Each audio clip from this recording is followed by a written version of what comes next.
Chapter 257. Luonan was used to hearing the sound of the heavily chained crow trembling. Of course that was to himself. How could there be any sound on the mental plane? All there was the corresponding energy and information. In the past, the heavily chained crow spent most of its time hidden in the deepest depths of the mental plane. It was only known to outsiders for a limited period of time. But right now, Enwang's depth on the mental plane was not inferior to Luonan's. He could clearly sense the relevant energy and information. Yes, Enwang had certainly heard it. There was bass in front and there was vibrations behind. It was unknown how Enwang understood this series of changes. But it was certain that Enwang was paying close attention to this. He even temporarily stopped controlling the demon. The heart of the cocoon of light in the holy space was shockingly quiet at this moment. All movements had stopped. Correspondingly, Enwang's telepathic thoughts chopped toward Luonan once more. Even Child next to him could feel the scorching sensation of the red-hot longsword, let alone Luonan himself. Withdraw your senses. Don't provoke him. Child's judgment made Luonan speechless. But soon Child realized his mistake. He furrowed his brows and cast his gaze in the direction of the giant shadow pillar. Enwang's movements were unfathomable. As for the demon, it was admittedly quite manic, but the chaotic energy and information it brought could be viewed as background noise. It could be easily filtered out. Because of this, the energy and information in this warped deep space instantly became much more refreshing. For a time, all that was left was the faint sound of the heavily chained crow. It grew clearer and clearer, louder and louder. Luonan felt a bit of pressure in his heart. He discovered that the source of the energy and information that resonated with the chains did not seem to be him alone. The shaking of the heavily chained crow gave rise to echoes in this warped deep space. The transmission of energy and information was certainly not in the form of sound waves. It was far too indiscernible. If one really wanted to find the source, one could only analyze it layer by layer to search for clues and determine the direction. Presumably, Enwang had discovered this point, which was why he stopped his actions to reduce the interference. But no matter how much interference there was, it was too difficult for Luonan. His analytical ability was far from this level, so he was at a loss for a time. Oh, hold on. Idiot. Luonan cursed to himself. His brain had become stiff from the series of unforeseen events. Actually, he didn't need to go through all this trouble. The crucial information could be completely seen from the heavily chained crow. His attention returned to the heavily chained crow. In just a few short seconds, a string in his heart was forcefully plucked. The judgment of the so-called echo, just now was torn apart. The sound in the deep space was not an echo but a resonance. Using this concept of physics, the current state of the heavily chained crow could be described as being at the same frequency as something else. One side affected the other side and the other side affected the other side. The originally minuscule amplitude suddenly expanded. Of course, it made it impossible for the heavily chained crow to hide, but it also made an even more obscure existence in the depths of space appear. Wah-la-la. Roar. The second half was the roar of a demon. Ever since the sound of the chains reverberated on this plane, this powerful demon had become extremely irritable. The power that was about to withdraw from the logic world swept out as a form of venting. The high floors of the building collapsed one after another wherever it passed. Rubble flew everywhere. Spectators like Fairchild, Baze, and Jing Xiao had to dodge in a hurry to avoid being caught in the crossfire. Of course, the demon's attack involved the mental plane. The corresponding sweep was extremely powerful. If it was possible, it would certainly crush the few little fleas inside and outside of its own domain to death. Then it would chew and swallow them. However, it was not easy to accomplish this. The current Luonan was no longer the fledgling who would tremble with fear when facing the human-faced arachnid siege hammer. Right now, his sensing method of pure observation manifested a marvelous advantage. This completely effortless method allowed Luonan's mental senses to melt into the air. It was formless and incorporeal, but it was everywhere. Under the storm-like mental attack, Luonan's mental senses might distort for a moment, but the recoil force he received was extremely small. It didn't even hurt or itch. Under these circumstances, it did not matter whether the buildings of the logic world survived or not. To put it bluntly, it was nothing more than a silhouette that intervened between the void and reality. The limit of the logic world's endurance was the major problem. As the demon's power continued to bombard the world, a clear tremor appeared in the night sky. Corresponding ripples appeared frequently, warping and turbulent. The world was on the verge of collapse. Fairchild and Baze were both nimble people when the skyscraper collapsed. It was hard for them to be affected by their injuries, so it was easy for them to dodge the attack. However, Fairchild's expression changed a bit when he saw the ripples in the void. Withdraw. Fairchild's words were directed at Luo Nan. Ian Bays did not move. After the logic world was established, mental senses could not enter and exit. If a living person wanted to leave, they would need to obtain the permission of Ouyang Qin, the creator of the logic world, or they would need to forcefully break through the spatial barrier. The latter would undoubtedly shake the foundation of the logic world's existence and accelerate the collapse of the logic world. It was just like what the demon was doing. Under normal circumstances, all Fairchild needed to do was give Ouyang Qin a heads up if he wanted to leave. However, it was unknown how much control Ouyang Qin had over the logic world right now. The degree of damage to the logic world had far exceeded the normal limits. It was like a scrap machine. No matter how superior its performance was in the past, once a critical part of it was damaged, it would be extremely difficult to start it up again. This was something that Ouyang Qin would have found hard to imagine before he created it. As for Luo Nan, he did not respond to Fairchild's call. He did not retreat either. It was not that he did not want to listen. It was that he did not dare. Fairchild saw the limits of the material plane, but Luo Nan saw the even more chaotic mental plane. At the very least, the warped spatial structure could still be used on the material plane of the logic world. However, on the mental plane, various critical structures had already begun to collapse. One warped curtain after another locked to the material plane. They bounced and drifted in retaliation. They intertwined with each other, turning the mental plane, especially the deep regions, into a mess. Luo Nan really did not dare to rashly charge in. From the results of his clairvoyance, the stability of the logic world had suffered irreversible damage after the demon's attack. The curtain structure of the mental plane had completely degenerated into a labyrinth trap. It was like hundreds and thousands of tape measures had been stretched out and woven into bizarre loops. If a soul body were to enter and exit, a single mishap would cause him to be lost in the endless depths of space. Even if he came out alive, only the heavens knew where he would be thrown to. A few dozen kilometers or 100 kilometers was fine, but what if it was 1,000 kilometers or 10,000 kilometers? The bottom of the ocean? The boundless space. Chapter 258. In the warped deep space, the energy and information radiated by the deformed structure of the logic world. If forcefully analyzed, it would be equivalent to the sound of snapping. The situation on the mental plane grew more and more complicated. Luo Nan did not listen to Fairchild's suggestion and quickly left, but he intercepted the extension of his mental senses.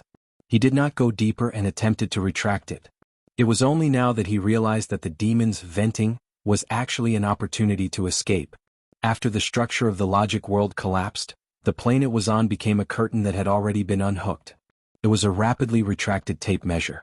It severed its connection with the logic world and headed into deep space. In this way, Wang, who had been paying close attention to Luo Nan, had no choice but to make a choice. Actually, it was not really a choice. The heart of the cocoon of light attached to the foundation of the demon's power would certainly leave with it. The red-hot longsword style of attention was finally shifted away. Luo Nan's mind involuntarily relaxed, but he soon discovered that he had relaxed too early. The demon had left. And Wang had left. The familiar yet unfamiliar vibrating sound grew clearer and clearer. It caused the heavily chained crow to sway a bit more than it should have. The resonance continued. The heavily chained crow was affected by the distant information. Even though Luo Nan had deliberately distanced himself from the matter, the resonant pull still kept him on this plane. It hooked his consciousness and drew him closer. Luo Nan's mind was a bit absent-minded. The pulling connection had more or less injected some energy and information fragments. After being analyzed, they became blurry images. It was as if he was in a dream. Due to the disparity in his analytical abilities, Luo Nan was not sure what he saw. At this time, a vibration was transmitted to him on the mental plane. It was a message from Ouyang Qin. The president locked onto the position of the plane and chased after him. This was the first time Luo Nan personally experienced the mental senses of an extraordinary. There was no pressure at all. Only the purest of information was transmitted over. An effective division of labor is more important than working overtime. Before Luo Nan could truly understand what was going on, his mind was shaken. He felt an astonishing storm set off on the mental plane. A powerful force coming from an unknown source swept over with a rumble. The great wind blew and the light swayed. The range and level it covered was extremely vast. The Star River scene drawn by Luo Nan instantly turned blurry. The sudden assault of the storm should have affected Luo Nan a step further, but Ouyang Qin's intent was here. An invisible protective wall was erected, blocking the follow-up attack. The problem was that under the influence of this, the mental plane, which was not peaceful in the first place, became even more chaotic. Curtains and tape measures flew everywhere. The specific location of the demon and Enwang was immediately drowned in the chaotic flow of information. It was difficult to grasp. This was a cover. Luo Nan immediately made a preliminary judgment. This sudden storm had come far too coincidentally. It was hard for one not to suspect the intentions behind it. Who did it? Did the Order of Justice still have hidden experts in Xia City? Guild Master. They should be here soon. Luo Nan's thoughts were completely known to Ouyang Chen through communication on the mental plane. Ouyang Chen didn't even have the basic fluctuations in his emotions. He gave Luo Nan an evaluation of the sudden change in the situation, then he gave Luo Nan some background information. Enwang, the target he's trying to control holds a very important secret. Many people and powers are interested in it. I think it's necessary for the association to seize the initiative. If we can lock onto that demon's position, that would be the best. Luo Nan was speechless. How could they lock onto it? The demon had destroyed the logic world, causing chaos. It was unknown where the mental storm came from. It was truly extraordinary to use it to cover the retreat. Even if it was Ouyang Chen in a short amount of time, another change occurred in the void before Luo Nan could finish his thought. Another force surged up. It was like a tall cliff that suddenly rose up. It suppressed the void, blocking the mental storm that filled the air in the distance. The chaotic situation on the mental plane inexplicably eased up quite a bit in this moment of absent-mindedness. This sort of suppressive ability to go from motion to stillness was much more brilliant than pure destruction. But for some reason there was a feeling of danger as it suppressed here. It wasn't that it was unstable. Instead, there was an even more powerful and active essence within its majesty.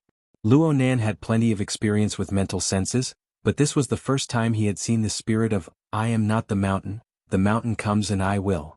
In comparison, Fairchild was far too pure, and Ouyang Chen was calm and low-key from beginning to end.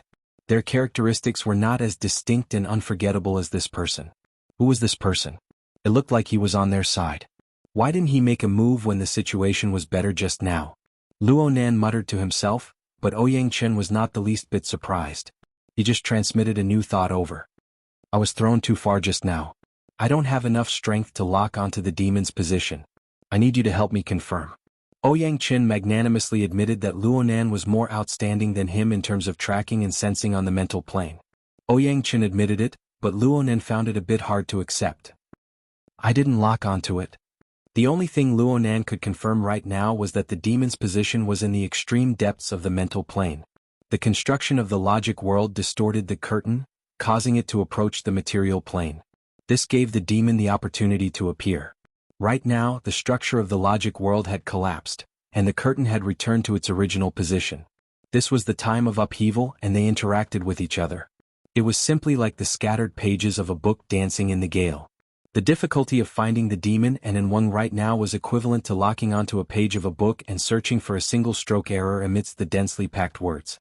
Just thinking about this project made Luo Nan feel a chill run down his back. He didn't have a back to chill for the time being. Ouyang Chen was very clear about the difficulty of this matter. He had no intention of pressuring Luo Nan. A general direction is fine. You can combine it with this diagram. It was still pure information that cut in, but this time the amount was much greater.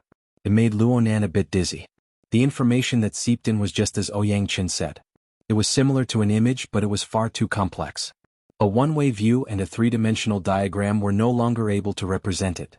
After the analysis was done, it was like Luo Nan was stuffed into an immersion device, allowing him to personally experience the complexity and richness of the image. This was the benefit of communicating on the mental plane.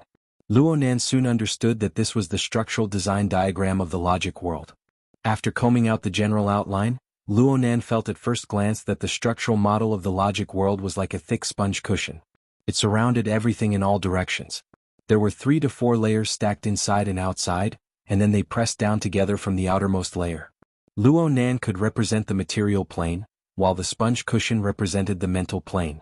The higher levels of the mental plane exerted force, forcefully distorting the overlapping layers of structure. This caused the extremely distant mental plane to tear apart the barrier in the middle, directly interfering with the material plane. That was probably how it was. Luo Nan finally understood the basic method of constructing the logic world.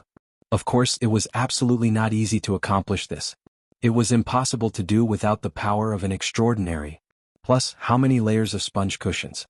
Was there a problem with the thickness? Luonan could sense that the mental plane was also a multi-layered structure, but the description of 1,000 layers of curtains should be more accurate. The deeper he went into the mental plane, the more intense this feeling became. Either the layers overlapped or they floated here and there. Oh, it should be a simplified model. How could the difficulty of calculating the deformation of just 3 to 5 layers be the same as calculating the deformation of hundreds to thousands of layers? Even if Ouyang Chen could calculate it, Luonan probably wouldn't be able to receive it. Luonan found a reasonable explanation, and his mind calmed down quite a bit. Since he was going to start with this model, the slightest difference would lead to a deviation of 1,000 miles. There was no hope for precision. He thought for a bit and drew a circle with his mind on this image. This was the area he felt was the most suitable. With this circle, he felt that there were at least 100 curtains that needed to be sorted out and confirmed. If the target curtains just happened to flutter a bit during this period of time, wasting all his previous efforts would be the only outcome. After drawing the circle, Luonan felt more and more unreliable. However, Ouyang Chen was quite satisfied with Luonan's answer. The direction is very convincing. We can give it a try. If it doesn't work, then we can study it again. But just as the thought arose, the turbulence on the mental plane, which had already subsided somewhat, suddenly became intense once more. The one who had provided cover for Enwang had repeatedly attacked the suppression cliff to no avail. He switched to a different method. He began to jump back and forth in various areas of the mental plane. Sometimes he even touched upon the material plane. He stirred the clouds and gave rise to waves. He directly affected the existence of the logic world. Everyone could see that the complete collapse of the logic world was only a matter of time. Ouyang Chen did not say anything else. He did not consult Luonan for his opinion either. He changed the portion of power that protected Luonan's mental senses a bit, sending the mental senses of this publicly acknowledged troublemaker out of the logic world. By the time Luonan came back to his senses, his soul body was floating outside the conjoined buildings of the real world. The main body of Frost River reality, which had been smashed to pieces in the logic world, was still safely and unscathed within the darkness. On the other hand, Luonan's Star River diagram was growing more and more chaotic. It was only at this time that Luonan discovered that the clash between the two powerful individuals was not limited to the logic world. Their powers possessed astonishing penetrative power and stability. They forcefully broke through the barriers of the logic world and transmitted their attacks to this plane. Even though Luonan's mental senses were completely powerless, the construction of his life sketches was truly affected. The pressure increased greatly. Luonan did not need to think too much. He began to rapidly shrink the range of his senses. From his perspective, this was something that could be done with a single thought. But soon he felt that something was wrong. The Star River diagram was a combination of life sketches. It was equivalent to a drawing that Luonan had personally drawn. This thing could not be withdrawn or deleted just because he wanted to. The corresponding information had already been deeply engraved in his mind. It had a real and tangible effect on Luonan. On the mental plane, information and energy were interconnected. When the range of his senses expanded out, it was nothing more than this. But when it suddenly contracted, the complex information could be compressed. The corresponding energy converged into a flood and brushed past Luonan's soul body. Whether it was his soul or his main body that was over a dozen kilometers away, all of them trembled. Luonan was no stranger to this feeling. Every time the sacrificial ritual was completed within the altar frame, every time the wraith sign obtained a great harvest from its hunt, the corresponding feedback would always arrive. His soul was growing stronger and trouble followed him like a shadow. This time it seemed to be a bit bigger. In the past, the endurance of his soul body had yet to reach its peak. But this time it was completely different. The range of his senses had shrunk by less than half. The swelling, exploding, and dizziness were endlessly magnified. This caused the gathering and operation of energy and information to show signs of losing control. What was even worse was that the two powerful individuals were clashing on the mental plane right now. Large amounts of useful and useless energy and information were stuffed in. His soul body had reached its limit. Or could it be said that the operating structure of energy and information, the amount of energy and information that the soul configuration could handle, had finally reached its limit? This loss of control caused the boundaries of the large amounts of information to blur and muddle together. Which was his self-awareness? Which were the insignificant memories and impressions on the periphery? These things were kneaded together. They interfered and influenced each other. It seemed that they would soon be unable to operate. No, this absolutely could not happen. Luonan knew that he could not continue like this. He needed a buffer, a flood outlet. He couldn't think of anything else right now. He could only rely on his previous successful experience. The external neuron. A bolt of lightning pierced his mind. Luonan's body bounced up and fell back down within the car. He began to convulse on the brink of death. The numbers of the instruments on the scene rose and fell violently. They didn't go all the way down. Instead, they jumped back and forth, each one off the charts. It was as if they had fallen into a powerful magnetic field. They no longer had any value as a reference. Everyone in the car, from Bai Xinyan to Zhang Yingying, from Shuelei to Red Fox, Cat Eyes and Papercut, were indescribably shocked. Rustling sounds rang in the ears of several members of the society at this time. The psychic wave network, which had stopped functioning for some time, began to restore communications.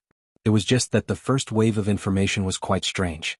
Amidst the rustling noise that was like the rise and fall of a tide, thoughts that opposed each other with equal harshness materialized into cold and hard words. All those who profane the holy object are to be purged by the order. Then let the war begin. The leisurely and unhurried reply was like a gentle breeze brushing past the ears. But the inner meaning of the words, as well as the corresponding strength and identity, made the members of the society look at each other in dismay. Then everyone turned their gazes to a single person at practically the same time. "What the hell is your boss doing?" Zhang Yingying spread her hands. She was rarely speechless. Chapter 259. Chirp chirp chirp chirp chirp. Xie Junping pursed his lips, flicked his tongue and made a tempting sound. Unfortunately, he had forgotten to place a loudspeaker at the front. It was a big mistake and it was destined to be of no help. Fortunately, the night vision camera at the front was still quite powerful. The wretched green image was rendered by colored light. When it was transmitted back, it had been restored to the greatest extent, and it was closer to reality. In the dim corner of the tree hole, a fat brown-haired creature could be seen. It was standing on its hind legs and moving its front claws. In its blunt mouth, the sharp upper and lower incisors were squeaking, and it looked vigilant and nervous. "Yes, yes, come to daddy obediently." Xie Junping grinned, adjusted the joystick and pressed a button. The spider-shaped bionic mechanical platform locked onto the target, and the anesthetic needle shot out. The brown-haired creature could be seen trembling, and its upright body fell forward. "Bingo!" Xie Junping shouted and forcefully pulled the joystick, commanding the mechanical spider to sprint on the slippery steps. Its forelimbs stretched out, and blue and white electric flames appeared at the tips. "Brown-haired rat, let your daddy love you." A perfect stab. The target was right in front of him. Who would have thought that the brown-haired rat, which was in a stiff state just a moment ago, would use its tail, which was almost 2/3 of its body length, to lash out like a whip. It actually knocked the electric forelimbs of the spider askew, and it was unscathed. Then its fat body leaped up and it was more than half a meter tall. It moved horizontally on the inner wall of the treehouse, and it walked 5 or 6 steps as if it was juggling. After landing, it jumped a few more times, avoiding the metal web that the mechanical spider shot out. It followed the steps all the way down, and in the blink of an eye, it disappeared around the corner, and the faint sound of falling into water could be heard. *CKU. Xie Junping temporarily ignored the face of the target of his delusion, and he almost smashed the joystick. Then he slapped his head hard and the immersion helmet made a dull sound. There was no time to be too upset. He called out, "Underwater view," and soon the scene in front of him changed into an even more murky and dark underwater area.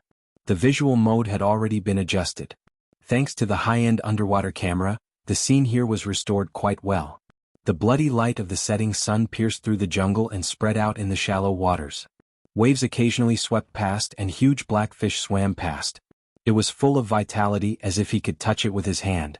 It was as if he had personally entered the water. Xie Junping did not have the leisure to admire the underwater scenery. He pushed the joystick forward and the silent motor started. The military mini unmanned submarine that he had bought with a lot of money leapt out like a barracuda. The meaningless venting of his emotions made him lose the best opportunity. The brown-haired rat that had dived out from beneath the sandbar had leaped under the front of the mini-submarine. Its underwater speed was surprisingly fast. Xie Junping didn't say anything else. He gritted his teeth and activated the fire control system. Who knew that the target would swing its long tail and crash into the thick layer of mud underwater, stirring up a large amount of black mud and forcibly escaping from the lock of the fire control system. At this time, the mechanical spider that had entered automatic mode also crashed into the water. This thing was amphibious. Even if it couldn't float, it could still step on the mud at the bottom of the water to chase. This seems to be more effective. Xie Junping frantically tried to change the control mode, but how could he make it in time? In the end, he simply gritted his teeth and said, telekinesis mode. He immediately controlled the simpler mini-submarine and entered telekinesis mode. Combined with the automatic cruise function, it shuttled back and forth in the water. Xie Junping, on the other hand, endured the dizziness and strain of multitasking and controlled the mechanical spider to chase all the way. In the small lake in the swamp, muddy water flowed everywhere. The fish and prawns in the water and the birds and beasts on the lake were all alarmed. It was a mess. 5 minutes later, Xie Junping roared and smashed the joystick in his hand. Oh my God! Hu Huaying, who was coming in from the work elevator, saw a black shadow coming straight at his head. Fortunately, he reacted quickly and dodged to the side. The unidentified flying object brushed past his ear and heavily smashed into the inner wall of the elevator behind him. When he heard the explosion, his scalp went numb. He opened his mouth and wanted to curse, but he saw Xie Junping's helmet on top of his head. He was flustered and exasperated, but he almost twisted his neck because of his excessive emotions. Hu Huaying rolled his eyes and stopped cursing. But he didn't help either. He crossed his arms and watched Xie Junping torment himself. After Xie Junping took off his helmet and other peripherals, he mocked, "Brother Ping, you're getting more and more stingy. It's not a good time to go to Frost River Reality. Just a full set of equipment. A joystick is nothing. I'm not playing games. Full set of equipment my ass. What do you play if not games? You don't understand." Xie Junping wanted to say something but hesitated. In the end, he just waved his hand. He looked helpless, but the flames that burned in his eyes did not weaken in the slightest. He took a few deep breaths and adjusted his emotions. What did the social worker's office say? Hu Huaying shrugged. It seems the Mystic Arts Research Society is really going to shrink. They're holding a change of leadership ahead of time. Old Du is going to retire. I think the possibility of borrowing the slope to get out of the donkey is a bit higher. It's said that there's a problem with one of their big financial backers. They might have to withdraw their investment. Xie Junping frowned and put down the helmet in his hand. He waved at Hu Huaying, indicating that the two of them should stop chatting in the control room and take the elevator to the surface. When he entered the elevator, he kicked the deformed multifunction joystick out of the elevator. It was obvious that he was still in a bad mood. The Rainbow Fund behind the Construction Society is very stable. So what? Hu Huaying spread her hands. I don't see any difference. The main thing is that our junior brother Luo has enemies all over the world. Li Xueqing of the Construction Society is certainly troublesome, but didn't Huang Bingjin go to the hospital and not come out? Those grandsons of the Divine Research Society are rolling up their sleeves and getting ready to demand justice. From what I see, it doesn't matter who takes over, it's all the same. What does junior brother Luo think? Xie Junping did not immediately answer. The elevator door opened and the two arrived at the tea house on the 3rd floor of Gear. Xie Junping randomly found a recliner and laid his body on it. He lay there paralyzed, looking up at the sky and sighing. The setting sun shone down, sending the last remnants of the day's warmth into the room. The AI service terminal promptly delivered black tea at a suitable temperature. Xie Junping reached his hand out, wanting to take it, but he was too lazy. He hooked his finger around the porcelain cup's handle and turned his eyes. He looked around at the layout of the society building. It had always been cold and cheerless, but it was subtly different from 2 weeks ago. Over 10 days of single-handedly managing was the result. After a long time, Xie Junping sighed. No one wants to give it to me. Ha! In any case, I don't want to give it to anyone. Xie Junping closed his eyes on the recliner. The evening wind blew through the forest. It seeped through the window and blended into the setting sun's afterglow, dispelling the cold air. It then gracefully coiled around the large courtyard of the 15-story building. It seemed to carry a rhythmic whistle, low, thin, and long. The restless mood outside all day could be unwittingly washed away here, leaving behind only a wondrous tranquility. Well, except for that brown-skinned rat's challenge. As his thoughts turned, Xie Junping's line of sight seemed to extend all the way to the withered tree sandbar, merging with the spider platform and the miniature submarine there. The black mud that had chased after him underwater had already calmed down. What kind of chase would it be next time? Thinking about it this way, it was quite exciting. A light challenge wasn't too bad either. Xie Junping suddenly stared blankly. How could the scene in his mind suddenly be so clear and real? It was as if the underwater camera had captured it and sent it over. He suddenly sat up, but before he could think clearly, Hu Huaying on the other side was already drunk. My brother Ping. Right now we're talking about junior brother Luo. Chapter 260. The sound of water rumbled in his ears, and the strong water current hit his face like a knife. The pain was still a small matter. Luo Nan strove to stop his footsteps, but the Frost River waterway, which was unpredictable, didn't give him any chance. The high-speed frigid water and ice flows wrapped around him. His feet practically didn't touch the ground as he continued to move forward. In the space of a few breaths, Luo Nan felt a pressure assault the top of his head. He abruptly pulled his head back. The hard rock cut through the water's surface and dangerously cut through his scalp. Above the water layer was the rock layer. Luo Nan was already unable to poke his head out. However, he simply didn't have the time to take a deep breath just now. After tumbling for a distance, his body was already filled with a deep chill. He had lost all feeling in his four limbs. What was even worse was that his chest couldn't help but feel stuffy. The consequences of not having stored oxygen had appeared. Luo Nan's mind was in a daze. He unconsciously opened his mouth and nose and cold water poured in. Ah woo woo loo loo. Even a man made of iron wouldn't be able to endure the cold water pouring down his nose. Luo Nan's hands and feet struggled a few times before his eyes went black. Then a dark red glow enveloped him. Only the center of the circle shone faintly. This was the standard state of near death. It took a while before Luo Nan recovered. At the corner of his field of vision, the jumping number reached 10. Guide Nina's gentle voice prompted, "The objective of this stage has been completed." The immersion helmet was powered off, and Luo Nan's consciousness withdrew from the reality interface. He felt the viscous nutrient fluid surge around him, and his soul strength, having lost its guidance, was in a similar situation. It was smashed back, but it was much more violent. Luo Nan silently recited the 16 words of, "My heart's a prison." He utilized the chanting breathing technique to maintain his mental state in a peaceful state. In the depths of his mind, the chains rang a few times. After continuously shaking his soul power, it finally stabilized. However, there were still waves of soul power seeping into the ground. It was like a small waterfall rushing down a short cliff, constantly pressuring him. Very good. His condition is quite stable. Bai Xinyan's voice sounded, indicating that the treatment for the day had come to an end. You can enter the visiting hours earlier. That's nice, right? These last words were clearly not meant for Luo Nan. The water level of the nutrient fluid continued to drop at this time. Luo Nan extended his hand and took off his helmet. The blood-red glow of the setting sun cut through the window and spread out on the outer walls of the treatment pod. The glow blended together with the turbid nutrient fluid. Everything he looked at was covered in a haze of light.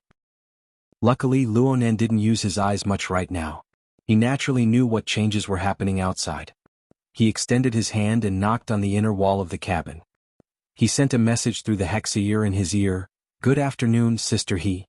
Isn't this Secretary He?" Bai Xinyan, who was looking through the surveillance records, said casually. No one paid any attention to her. He Yuan wore a neat and tidy professional suit. She stood outside the healing pod. Though Luo Nan might not be able to see her clearly, she still gave a slight bow out of habit. "Good afternoon, Mr. Luo." It would take some time for the nutrient fluid to be completely extracted. He Yuan used the hexier to ask about Luo Nan's specific situation. Luo Nan grunted and grunted in response. There were some words that he could not understand, and he was unable to explain them clearly. A week had passed since the incident at Frost River Reality. His original plan to return to school and study had died in the womb. His permission to leave the hospital had been revoked, and he was once again placed under 24-hour surveillance. Bai Xinyan was personally in charge of this. One could see just how negative the society's judgment of Luo Nan's body's condition was from the way they handled things. But Luo Nan really didn't think so? Unfortunately, he couldn't say it. Yuan also discovered that asking Luo Nan was actually useless. In the end, she still needed to find a professional. She looked at Bai Xinyan. Bai Xinyan casually tapped the flexible screen interface. The gain value hovers between -17 and -25. It's an acceptable range. As I said just now, it's relatively stable. The so-called gain value was also known as the effect value. It was a quantification of the degree of coordination between the body and soul in Bai Xinyan's laboratory. Generally speaking, it reflected the way, structure, and degree of mutual interference between the mental and material planes were good or bad. A positive value represented a positive gain and a positive effect. A negative value represented a negative effect. A zero value represented no gain and no decrease. Looking at this standard, the higher the gain value, the better. It was normal for a normal ability user to gain or lose 1 or 2 points under normal circumstances. It was more obvious when it went over 10 points. Luo Nan's gain value was negative, and it broke through 20 points. It was certainly a more serious type. But at this level, a normal person's state would be like an avalanche. He could still fluctuate up and down. He was indeed relatively stable. How stable is he? There aren't any particularly intense mood changes. As long as he doesn't do any intense exercise, he should have no problems living a normal life as a sickly invalid. Actually, there's no point in looking around. Moderate exercise, moderate rest, and maintaining a good mood are more important than anything else. I can't stop a beauty from rolling in the sheets, right? It's fine as long as you're happy. Luo Nan had just opened the healing pod when he heard this. He was speechless for a time. However, he had interacted with Bai Xinyan for a long time over the past few days. He had a better understanding of this person's temperament, and he gained a bit of immunity. He just pretended not to hear and lowered his head to find clothes to wear. He Yuan tilted her face slightly and stared at Bai Xinyan. Bai Xinyan smiled as usual. Luo Nan had been shuttling in and out of the healing pod for many days. He was used to exposing his chest, back, thighs and the like.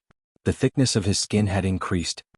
He draped a patient's robe over his shoulders and called it a day. He knew his own situation. Right now, Luo Nan's curiosity was placed elsewhere. What's the situation like outside? The Order of Justice hasn't sent anyone over yet? He Yuan didn't answer. Instead, Bai Xinyan spoke slowly, "You don't even care about your own injuries. It looks like you're quite eager for things to blow up." At this point, Bai Xinyan simply overstepped her boundaries and gave Luo Nan a lesson. "Oh, student Luo Nan, you need to know that in the battle at Frost River reality, there's no meaning in fighting over things or how many people die. Right now, the only thing everyone is concerned about is that the martial monarch has become an extraordinary. Moreover, she's able to contend against the might of the holy artifact invited by the Order of Justice's Archibladum. This is more important than anything else." Extraordinary? Luo Nan recalled the final stage of the conflict. Two powerful forces leaped back and forth, fighting fiercely across space. Even though most of the area was on the mental plane, the power that occasionally leaped into the material plane still blasted the logic world into pieces. Only later did Luo Nan learn that the first to cut in and cover for Enwang was the Order of Justice's Archibladum, borrowing the power of the Scales of Truth. The one who cut in later was Zhang Yingying's boss, the legendary woman known as the Martial Monarch. It's impossible to overestimate the significance of an extraordinary, Bai Xinyan explained in depth. Bai Xinyan explained in depth, in any power in the world, extraordinaries are a symbol of strength and rules. In recent years, Ouyang Qin, the Martial Monarch, and Old Yu have formed an iron triangle, stabilizing the foundation of the society in Xia City. Right now, 2 of the 3 have become extraordinary. The society's influence in Xia City has skyrocketed. They will certainly fight for the right to speak. Quantum Corporation has done it in Luo City. That place has become a paradise for capital. In AI City, the Order of Justice has done it. That place is the kingdom of God on earth. But upon closer examination, one of them is a company that clearly pursues the greatest profit. The other is an order with a clear doctrine. What can the society bring out? Some sort of lifestyle. Perhaps they can borrow a shell and use it in another direction. Chapter 261. The general he that Bai Xinyan spoke of should be referring to He Yuan's father, the high-ranking officer of Xia City's coastal defense force, He Boijing. Speaking of which, this person could be considered Kragburst's old superior. He was relatively low-key in the military and had a decent reputation. However, the most powerful member of the He family was He Yuan's grandfather, General He Chong. That man was one of the brightest generals of World War III, once serving as the highest commander of the Space Exploration Fleet directly under the Star Alliance Committee. He was a standard military big shot who had retired many years ago, but he had countless old acquaintances in the military and held a lofty position. He Boijing had the shadow of his father, and his conduct was quite commendable. If he were to enter the political arena after he retired, there was indeed a lot of hope for him to become an administrative official of his hometown, Xia City. Of course, this involved a rather complicated layer of politics. The ability user society was already outside the scope of Luo Nan's understanding. He racked his brain to think, but he couldn't figure it out. Instead, his throat felt itchy and he started coughing again. From start to finish, He Yuan had no interest in such topics. It was as if the person Bai Xinyan was talking about was someone completely unrelated to her. Seeing Luo Nan cough, she brought a cup of water over to him. She smoothly and logically changed the topic back to Luo Nan. Mr. Luo's nervous system damage shouldn't be worsening right now, right? Bai Xinyan chuckled. Her gaze swept across Luo Nan's face. Frankly speaking, it's very hard for there to be a clear improvement. I've spent too much time right now to help him control the rate at which his soul strength grows. This has caused the medical progress to lag greatly. If this continues, then the amount of time we spend together day and night will increase. Student Luo Nan, are you sure you didn't do this on purpose? Luo Nan corrected him earnestly from the bottom of his heart. The Frost River waterway is where I spend all my time. Actually, there was no problem with Bai Xinyan's professional explanation. Luo Nan's biggest problem right now was the uncontrollable growth of his soul strength. The drawing of the life sketches, the understanding of the order framework, the sacrificial hunting of the wraith symbol, and so on had pushed his soul power to new heights time and time again. Luo Nan even discovered that as long as he released his mental senses, as long as he used clairvoyance and cognition, the growth of his soul strength would run through the entire process. It was like the autumn rain on a calm lake. Unknowingly, it had overflowed the bridge and overflowed the embankment. Naturally, it put more and more pressure on the body. In response, Bai Xinyan's treatment method was the Frost River path. This could be considered a sort of cage therapy. Luo Nan's soul strength was confined in this monotonous and repetitive environment of knowledge. He used one high-difficulty test after another to continuously consume his soul strength. This method could not solve the root of the problem, but it could still be used as an emergency measure. The problem was that there were 3 versions of the Frost River waterway. One was a simplified version that could only be used on ordinary people. One was the professional guide version that Bai Xinyan took out. It was suitable for metahumans to use and could be used for analysis and guidance. The last one was the deluxe complete version that Luo Nan had found using the external neuron. Of course, the professional guidance version wasn't bad either. But Luo Nan had experienced the complete version, which covered the archetype format's cultivation in elite mode. Returning to this emasculated version made Luo Nan feel like he was at a disadvantage. Also, Bai Xinyan would monitor every practice from the outside. It was hard for Luo Nan to dispel his vigilance against this female doctor who was clearly involved in the research of the archetype format. This week had been truly arduous for him. Taking advantage of the fact that He Yuan was here, Luo Nan expressed his wish once more. Maybe we can try adding body exercises. In the end, this is the problem of the imbalance between body and soul. Blindly consuming soul strength and not strengthening the fleshly body is like drawing a prison? That's a good word to use. Bai Xinyan pursed her lips into a smile. Her gaze roamed and she sized up Luo Nan once more. As a doctor, of course I want to do a radical cure. But I must emphasize that for any type of autonomous body exercise, increasing the quantity is an inevitable choice. With your current situation, it's best if you don't get your hopes up. Then wait for your laboratory to come and reform me? Luo Nan didn't say anything, but his heart was filled with unhappiness. Bai Xinyan's current treatment plan was to use special nanomaterials to cast Luo Nan's body from the outside to the inside. It was said that the basic method was to use special nanomaterials to cast the relevant neurons and internal organs. This would rapidly increase the endurance of the fleshly body while repairing the damage. In the past, Luo Nan wouldn't have been particularly opposed to this restoration plan. After all, Bai Xinyan's Clay Laboratory was a top-notch research organization for the restoration and strengthening of the nervous system. Her instructor was the person in charge of the laboratory, Dr. Clay. He was the leading authority on this project. But ever since the incident at Frost River Reality, Luo Nan became more and more wary of Bai Xinyan. He really didn't want to put his life on the line for this laboratory that might have an unclear relationship with Quantum Corporation. Especially with the growth of Luo Nan's soul strength, the transformation ratio in the plan grew larger and larger. It was no longer in the scope of simple nerve restoration. Even Octopus, who was in charge of contacting Dr. Clay, was a bit unsure. Luo Nan's thoughts weren't hidden deep enough. Bai Xinyan saw through him with a glance. It's not rare for a patient to reject a doctor's treatment plan. It's not uncommon for patients to prescribe their own medicine. But imagination isn't a scalpel. Even if it is, it will only stir up a mess here. Her slender fingers drew a circle near her temple. Clearly she was talking about a certain someone's brain damage. Luo Nan mumbled to himself, what's the point of self-logic? Oh, student Luo Nan wants to discuss the principles of treatment for ability users? In terms of professional knowledge, even 10 Luo Nans tied together were no match for Bai Xinyan. Naturally, Luo Nan wouldn't argue with her. He could only lower his head in silence. He Yuan opened her mouth to speak. Before Dr. Clay arrived and confirmed the treatment plan, Mr. Luo's situation had always been variable. A week ago we probably wouldn't have imagined that things would turn out like this. Bai Xinyan raised her eyebrows. That's true. Luo Nan gaped. He couldn't tell whether He Yuan was helping him out of his predicament or if she was stabbing him in the back. He Yuan didn't give him too much time to think. She spoke directly to him. Mr. Luo, I'm very happy to see that your state has stabilized. So, according to the requirements of the Society's new member training, the Society has decided to arrange a series of general knowledge learning missions for you.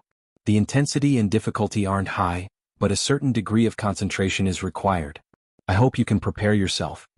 As she spoke, He Yuan transmitted a study schedule through the hexier. Luo Nan skimmed through it. It included knowledge learning, skill practice, mission practice, and so on. It seemed to conform to the norm, but why did the lectures all look so familiar? Yuan was at the top of the list. Her course was World Order in and out of the Psychic Wave Network. There was also Crag Burst's Universal Commands Crash Course, Bamboo Poles, Notes on the Most Important People in the World, and even Red Fox's Tracking and Anti-Tracking Practice, Paper Cuts, Soul Strength Activation Techniques, and so on. Chapter 262. Bai Xinyan asked him with a beaming smile, do you know them all? This judgment was a bit amazing. Bai Xinyan definitely could not see the information on the Psychic Wave Network. How could she guess it? Bai Xinyan met Luo Nan's rare gaze of admiration and blinked. It's easy to guess. It's easier to accept a troublemaker like you after interacting with you. You must be joking. It's because you're already marked in the hearts of many people. The Society has no confidence in their methods of keeping secrets, so they created a relatively closed circle for you. Unfortunately, your ability to cause trouble is probably useless. Luo Nan had an embarrassed expression, but he was secretly alarmed. It was mainly because he heard the word closed. He subconsciously flipped through his class schedule.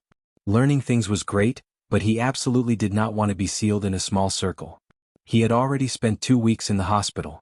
He could endure the loneliness, but how could research and being researched be the same? Yuan seemed to have seen through his thoughts. Considering Mr. Luo's situation in school, the training time is mainly arranged at night. There's no conflict. Between the lines, it was a refutation of Bai Xinyan's closed-door attitude. Luo Nan gave him a wake-up call. Yeah, he had nearly forgotten about going to school. It was already the middle of October. He had actually devoted half of his high school time to the hospital. If this continued, it would be hard to avoid having to stay a year. He consulted Bai Xinyan. With my situation, when can I go back to school and attend classes? As long as you can guarantee 10 practice sessions at Frost River Reality in the morning and in the evening, you can go back anytime. Bai Xinyan's reply was direct and efficient, but she still stabbed him in the back. I thought you were playing dumb and not mentioning it. Luo Nan vowed not to talk to Bai Xinyan again tonight. He Yuan looked at her watch. If it's convenient for Mr. Luo, can we start right now? Up to you guys. I'm fine with it. Luo Nan and Bai Xinyan hurried over together. They could not help but roll their eyes. You guys do what you need to do. Bai Xinyan giggled as she packed up her equipment. After everything was in order, she waved her hand and bid them farewell. Even though Luo Nan was on guard against her in every possible way, he had no choice but to admit that she really did have the flavor of a woman. It could even be said to be pleasing to the eye. But who knew that in this moment of absent-mindedness, Bai Xinyan's slender and moist fingertips would gently wipe Luo Nan's cheek. Focus on class. Don't get distracted. Alright, it's best if you go take a bath first. Bai Xinyan twirled her fingers and walked out with a smile. Luo Nan grinned. His face was a bit hot, but it was more of a headache. Coincidentally, He Yuan's line of sight fell on him. Embarrassed, he blurted out, I'm going to take a bath. As soon as the words left his mouth, he wanted to slap himself. He Yuan was as calm as ever. She said softly, your wariness is too obvious. Luo Nan was stunned for a moment. The more nervous you are, the more White Salt wants to tease you. That's just how she is, a typical feline. This was the first time Luo Nan had seen He Yuan describe a person behind his back. But was this an admonishment or an endorsement? Everyone should have a secret that only they know. Mr. Luo's attitude is correct. It's just that there's still room for adjustment. I hope that this period of training will bring about a certain change. As she spoke, He Yuan raised her hand slightly, indicating for Luo Nan to do as he pleased. It looked like He Yuan was on guard against Bai Xinyan. Luo Nan let out a sigh of relief in his heart after obtaining her approval. He thought about the following classes and rushed into the bathroom. He took a combat bath and changed into his normal clothes. He obediently returned to listen to He Yuan's class after he was refreshed. Let's start with the application of the Hexier. He Yuan had promised to teach him the relevant knowledge of the Hexier and the psychic wave network 2 weeks ago. Before this, Luo Nan had only obtained some basic knowledge from Zhang Yingying. He could feel that He Yuan's class was far more complete and rigorous than Zhang Yingying's. Perhaps it was less interesting, but in a practical sense, it was much more effective than the so-called happy education. Luo Nan gained a clearer understanding of the 6 communication layers of the Hexier in a short amount of time. He also did some strengthening exercises on some of the functions frequently used by the members of the society. Of course, He Yuan's teaching goals were far from just this. It could be seen from the name of her class that it was an extremely macro topic. The Hexier and the psychic wave network were just a starting point. Of course, these things would only be revealed later. He Yuan's ability to grasp time was absolutely top-notch. The first class lasted approximately 40 minutes, ending just in time for family visitation. Luo Nan could see from the communication screen that today was quite lively. Shuelei had also arrived, aside from his aunt, Mrs. Luo Shuqing, who had to come and look after him every day. That's all for today. He Yuan nodded to Luo Nan and prepared to leave. Luo Nan hesitated for a moment before opening his mouth. Sister He. He Yuan stood under the last ray of light from the setting sun. Her face was not too clear, but her usual ramrod straight heroic posture became more and more prominent. Luo Nan suddenly discovered that he was actually unable to imagine He Yuan's appearance outside of an official setting. But the words had already been spoken and it was hard to take them back. He could only brace himself and continue speaking.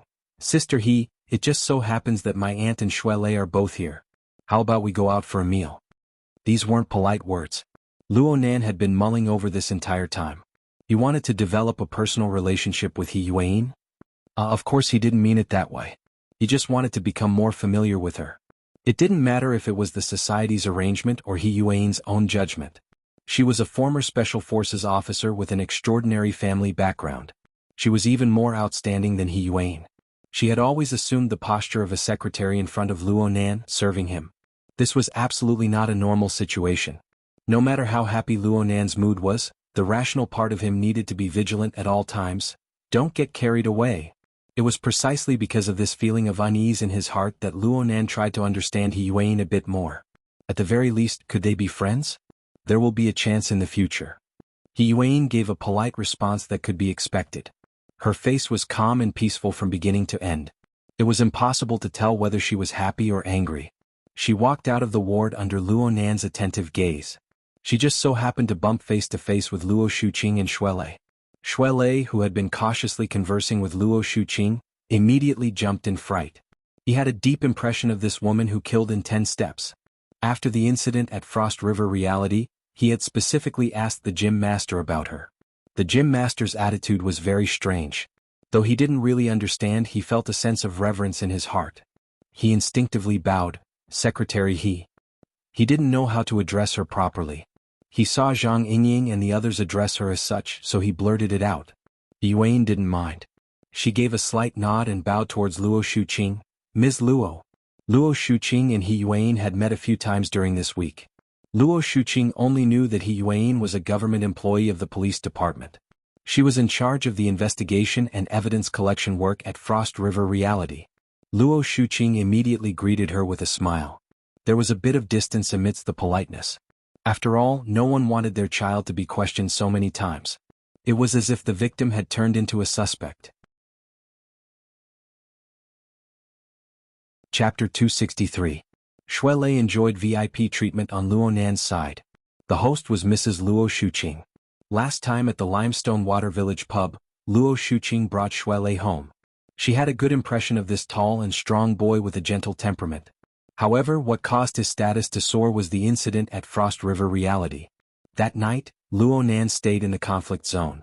He was practically the last to be evacuated, and he was hospitalized in a coma.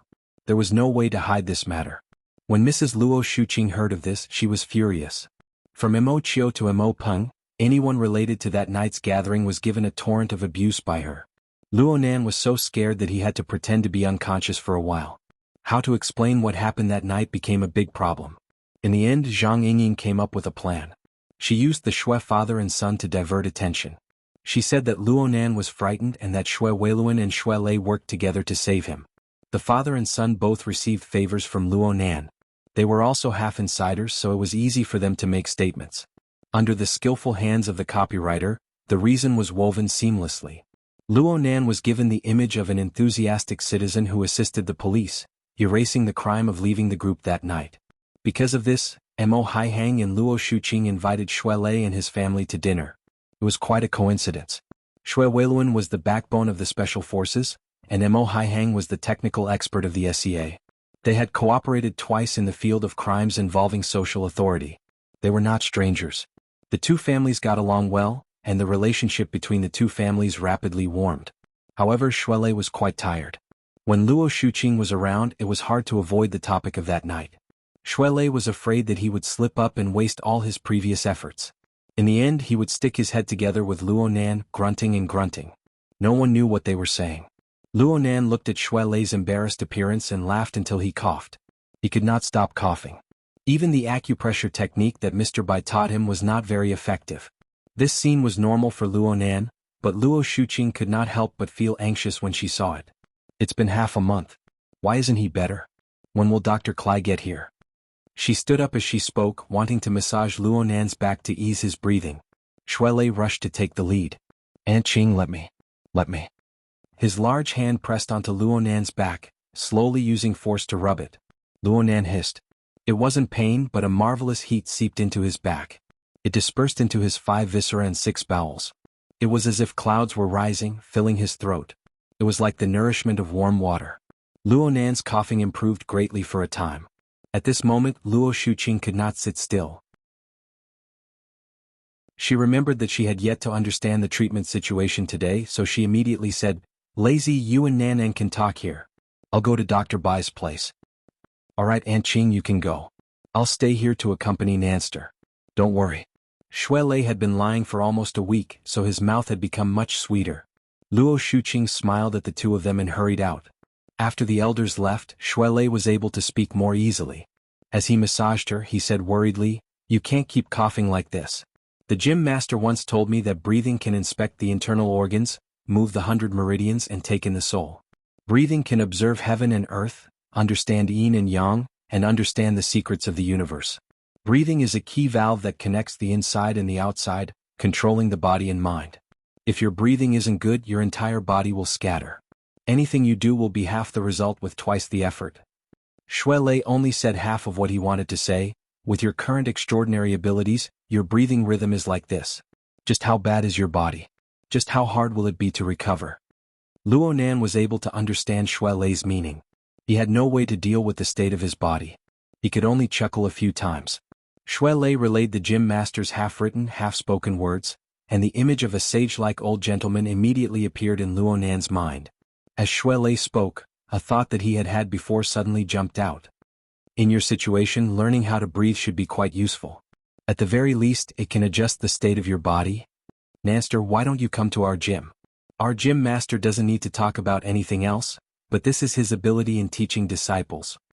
Shui Lei gave a thumbs up and extended it before Luo Nan's eyes. He even wiggled it a few times. Luo Nan didn't doubt this at all.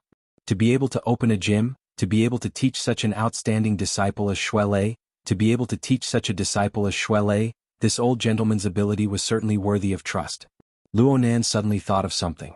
They had known each other for so long, but he had never asked Shui Lei what the name of the Daoguan Shui Lei belonged to was. Luo Nan wanted to know how to address the gym master. Our gym is called Divine You. It's that? Divine You?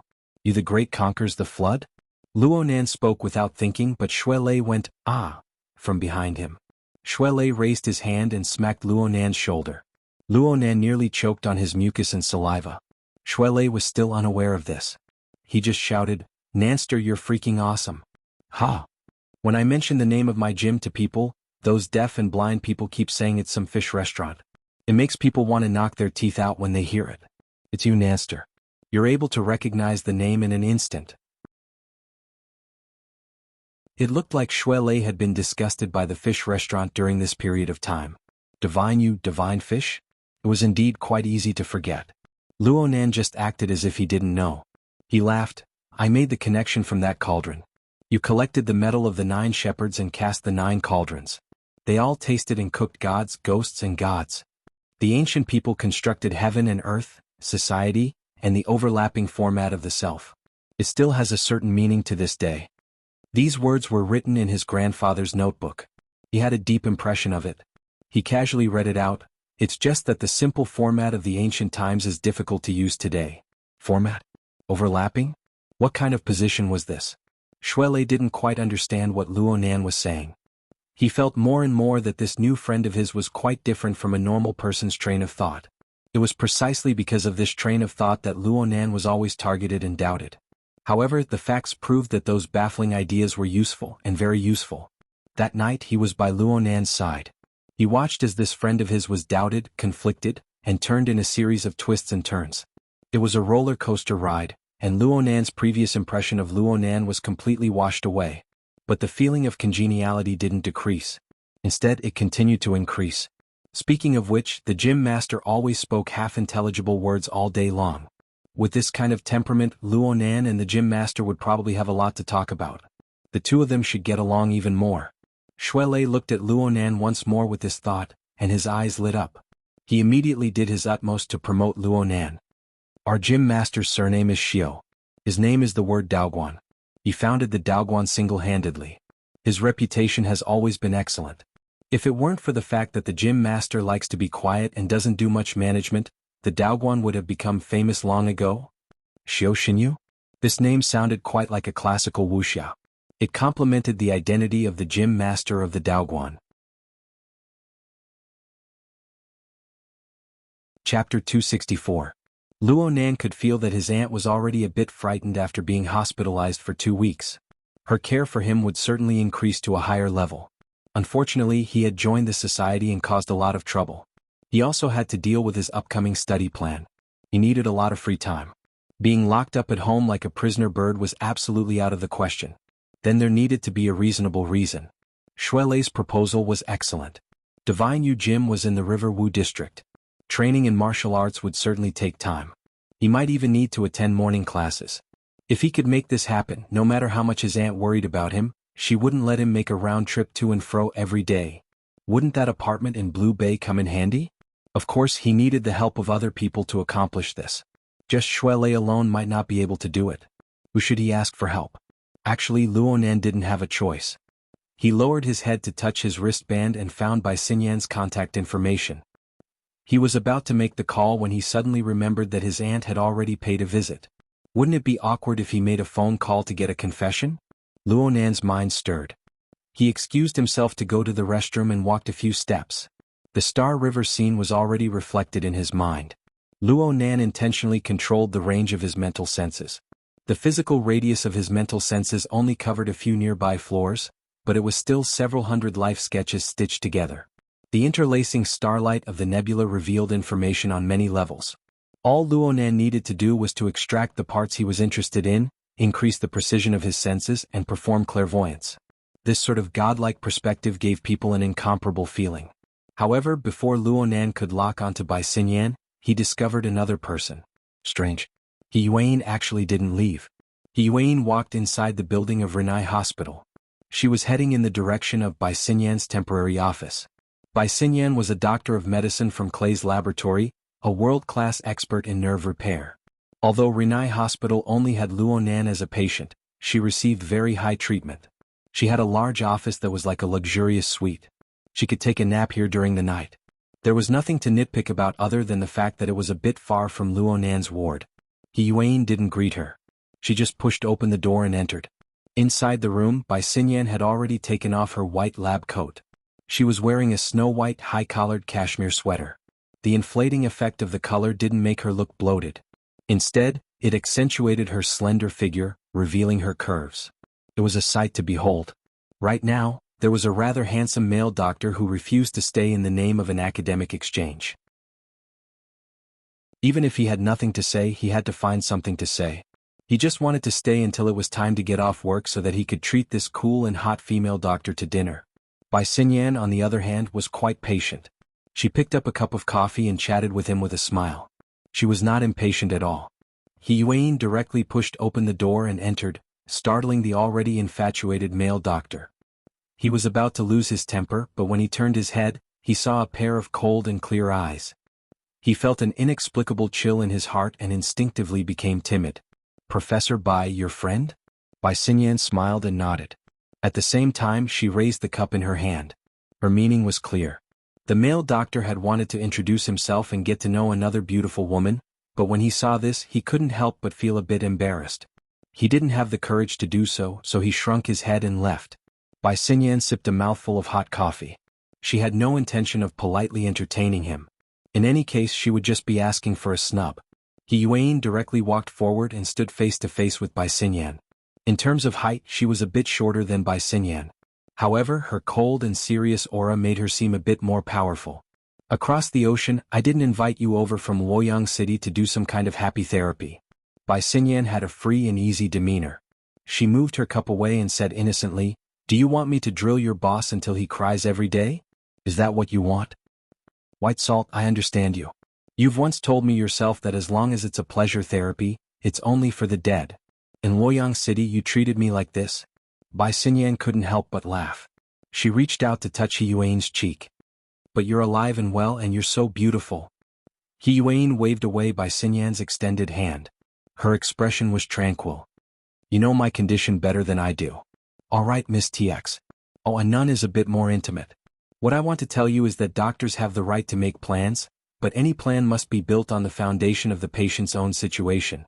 Whether it's happy therapy or active intervention, there will always be a plan based on the condition of the patient. This is objective reality and nothing else."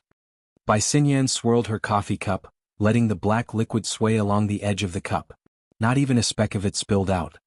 "From what I've observed, your boss is currently paired with a happy therapy. This is the best choice. As for whether or not variables will appear in the time to come, I'm looking forward to it. Are you satisfied with this answer? It's already at the level of an incurable disease." Luo Nan could clearly sense the confrontation between the two beauties from beginning to end. But he wasn't like the cliché TV dramas, where the heavens fell and the earth cracked, where life was no longer interesting. Luo Nan just shrugged his shoulders in the bathroom. He sighed with emotion.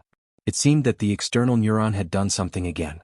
This marvelous little thing could bear the heavy pressure of soul strength, and it could achieve perfect self-concealment. It had evaded the probing of Ouyang Qin by Xinyan, and the others one after another, resulting in misjudgments. It made him seem overly naive and optimistic. Actually, it wasn't that Luo Nan didn't know the severity of the situation. On the contrary, his judgment of the degree of imbalance between body and soul was more pessimistic than anyone else. It was just that he was able to hold on by relying on the marvelous usage of the external neuron. Bai Xinyan's judgment didn't scare him.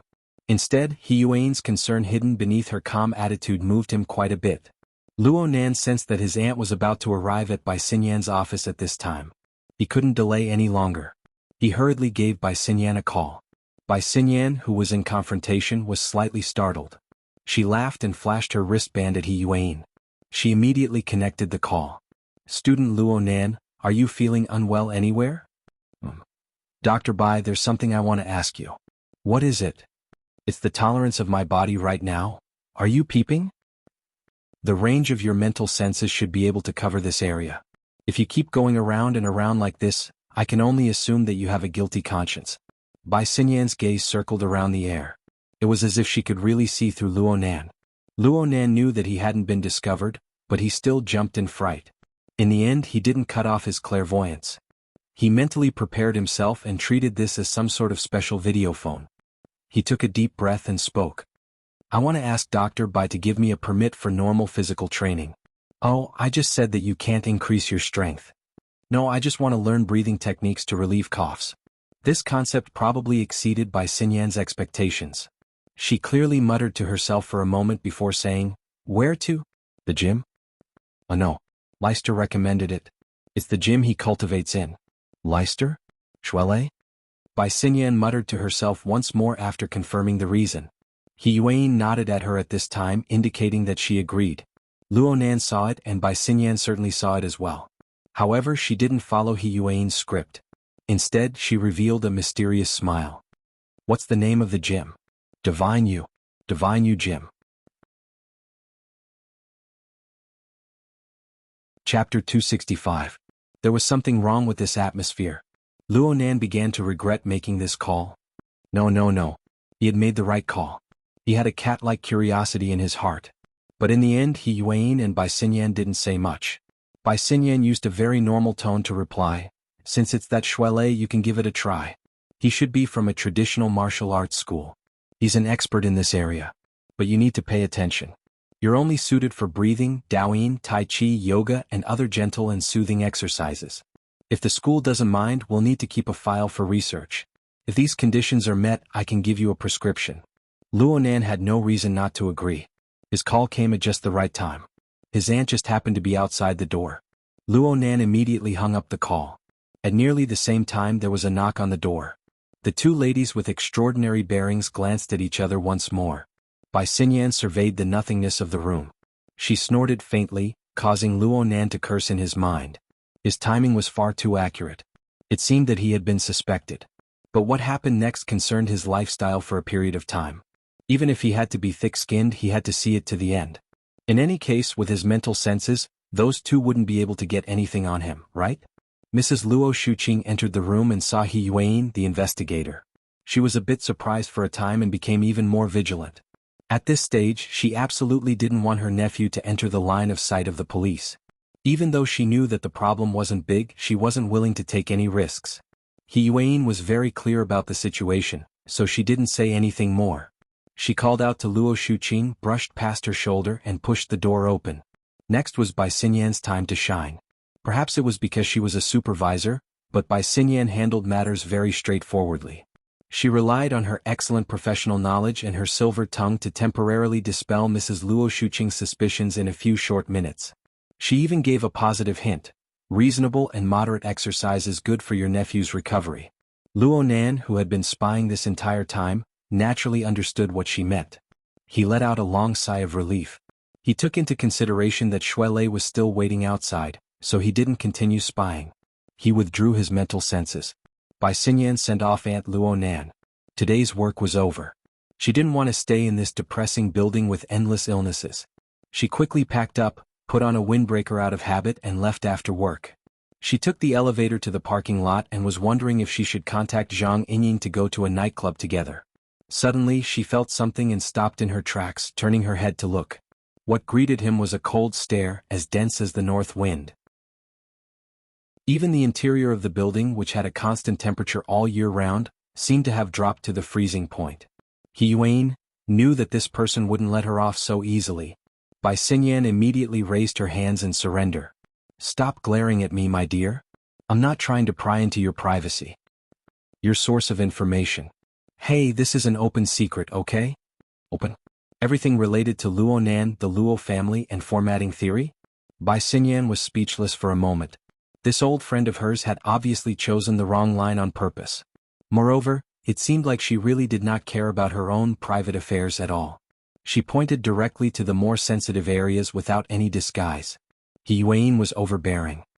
"To a certain extent, your instructor's laboratory works for Quantum Corporation. It involves the theory of the modification and evolution of the nervous system, and it has the same origin as the archetype format. The formatting theory of the Luo family should have been the goal you all strive to obtain.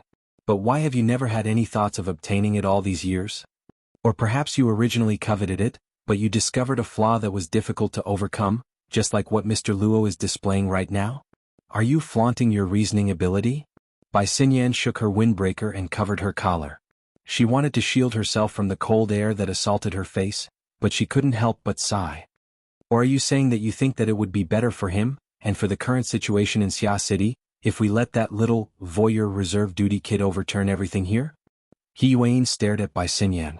A moment later, she walked expressionlessly toward the sports car that Bai Xinyan had just purchased a few days ago. She directly opened the door and sat inside. Bai Xinyan shrugged her shoulders. She got in the car and started it up. Then she did a beautiful drift in the narrow space and sped toward the exit. Soon she merged into the city's surging traffic. After leaving Rinai Hospital several kilometers away, He Yuan spoke once more. Give me the relevant information. Everything. I don't have it. Bai Xinyan's reply was straightforward and to the point. The research related to formatting theory ended very quickly. The conclusion the higher-ups came to was that there was no value in continuing the research. I can tell you the reason. After over 1,000 repeated experiments, it was determined that no one could withstand the rapid expansion of soul strength. It seems that you only have a smattering of knowledge regarding formatting theory. Then can I give you an introduction? Do you need it? He Yuan's eyelids drooped slightly. She didn't say a word. Then don't blame me for talking too much. Bai Xinyan set the sports car to autopilot mode. She hugged the back of her head with both hands and adopted a lazy posture. According to Quantum Corporation's research, the formatting theory you speak of is confirmed to be a completely uncontrollable method of soul strength growth. The source is Luo Yuandao, who is also your boss grandfather. He obtained a sort of revelation in the wilderness. It was like the gods of various secret orders. Although it was marvelous, it wasn't unique in that era. However, it was different from those so-called gods, who babbled on and on. Over the next few decades, that old man always wanted to use his own method to reinterpret this power, and he achieved a series of results. There were two main paths involved. One was closer to the revelation itself. It emphasized the difference between individuals and it was formatting theory. The other was the path of fundamentalism that became narrower and narrower. Compromises were made, incorporating modern technological capabilities, reducing individual characteristics, and searching for the greatest common divisor. This was the theory of the archetype format. He Yuan listened quietly, not saying a word. You're very clear about the results. Formatting theory and the archetype format. Let's not talk about which is more impressive. In practical applications, formatting theory is without a doubt a crushing defeat. Of all the practitioners and experimental subjects who accepted this theory, the vast majority of them died. They all died from the uncontrolled growth of their soul strength. His grandfather Luo Yuandao is now a madman. His father Luo Zhongheng, he's dead now. This person worked with Yen Hong for a period of time. According to what Yen Hong said, that person was simply a barrel of gunpowder that could explode at any time. That's not a description. It's the kind in the real sense. That's why not even his bones were left. Bai Xinyan was still supporting the back of her head, but her eyes were looking towards He Yuan to see her reaction. He Yuan also looked over. What's the conclusion? Isn't it just like that? Bai Xinyan's bright eyes blinked innocently. Chapter 266. In the eyes of capitalists, everything in the world could be squeezed out of profit. Even though Luo Nan appeared inexperienced and clumsy during the operation at Frost River Reality, even a fool could see the superplasticity of his abilities. For a large financial group like Quantum Corporation, even if they did not make a long-term investment, they could take out a few similar tools with short-term explosive power. These tools would be able to display unimaginable effects at critical moments. Unfortunately, Quantum Corporation had never paid any attention to Luo Nan. If not for Yen Yongguo's arrival, if not for Zhang Yinying's discerning eyes, Luo Nan would have been forever buried in the boundless sea of people until he turned into a barrel of gunpowder, exploding with a bang. He Yuan absolutely did not believe that there was nothing fishy going on here. Then, in the end, what made Quantum Corporation give up on excavating this wealth? Bai Xinyan removed her hands from behind her head and stretched her waist. I'm just a researcher in a laboratory. What deep information could I possibly know? This is all I know. It's up to you to believe it or not. She displayed this attitude because she was certain that He Yuan could not do anything to her right now. The transmission and exchange of information depended on her mood. She was willing to say this because she wanted to see He Yuan's reaction. It would be a pleasant surprise if juice could be squeezed out from a sugar cane that had already been squeezed once. He Yuan did not force her any further. She just sank into deep thought. The only thing that could make such an insatiable and greedy capital stop was either a terrifying and irresistible threat, or an incomparably enormous profit that could be enticed and harvested, or both. Following this direction, Yuan rearranged the information related to quantum corporation and formatting theory over the past few years. She tried to find clues, but it was hard to obtain an answer in a short amount of time. At this time, Bai Xinyan stared at her with a beaming smile. "I've spent so much time talking to you. Shouldn't you answer my question?" Yuan did not even raise her eyelids. She completely ignored her, but she did not directly refuse. Seeing this, Bai Xinyan bluntly said, "Although Ouyang Qin stole the limelight in the matter of Frost River reality, I feel that what's more interesting is the deep involvement of the government and the military. Ability users are controlled in the cage of the logic world. The all-encompassing social consciousness, the unified political structure, the balanced intervention of the inner and outer worlds, and even the final fusion. It seems that this is the embodiment of someone's authoritarian governance theory?" This series of questions actually pushed Luo Nan's ward a step further with regards to the question of whether or not Yuan's father would participate in the election. He still didn't completely understand the deeper meaning of her words. But judging from his reasoning, this was more trustworthy than the impulsiveness of his emotions. In the dead of night, no one would come to disturb him at this time. Luo Nan took a deep breath, contending with the choking cough that floated up once more. His mind was restrained, sinking into the depths of his brain. A bolt of lightning was roaming within the bright and dark region of his internal vision. This was the external neuron, the dynamo core that Jack and the others spoke of. Under the interaction of the mental plane and the material plane, a peculiar representation appeared. When his senses went a step deeper, a certain marvelous feeling of reality came back. There really was an enormous and tangible medium. It was like an enormous hole, like the void, and it appeared within. The vast majority of the endlessly rising soul strength was drawn inside, separated by a layer. It was this buffer that allowed the surging torrent to turn into a vast and deep lake, avoiding a direct impact. This was the most life-saving function of the external neuron. Luo Nan called this function the hollow depository. It was by relying on this that he was able to endure the pressure of the rapidly rising soul strength to this day. But another week passed. No matter how much Bai Xinyan's cage therapy increased the consumption, this method of treating the symptoms was unable to restrain the steady and solid growth momentum of the soul strength. Even if it was the void hiding, it would not be able to hide it. More and more soul strength overflowed from within, forming a pressing and squeezing force against Luo Nan's fleshly body. Whether it was Bai Xinyan or Yuan, these people's pessimistic judgments of Luo Nan's unbalanced state of body and soul originated from this. However, Luo Nan himself had a different feeling about this. The uncontrollable growth of soul strength was like a flood that overflowed in all directions. It was hard to control. But after filling the void of the deep hole, the rapid growth turned into a slow growth. From formless to tangible. Was this not a form of control? Could it be that it was impossible to take a step further?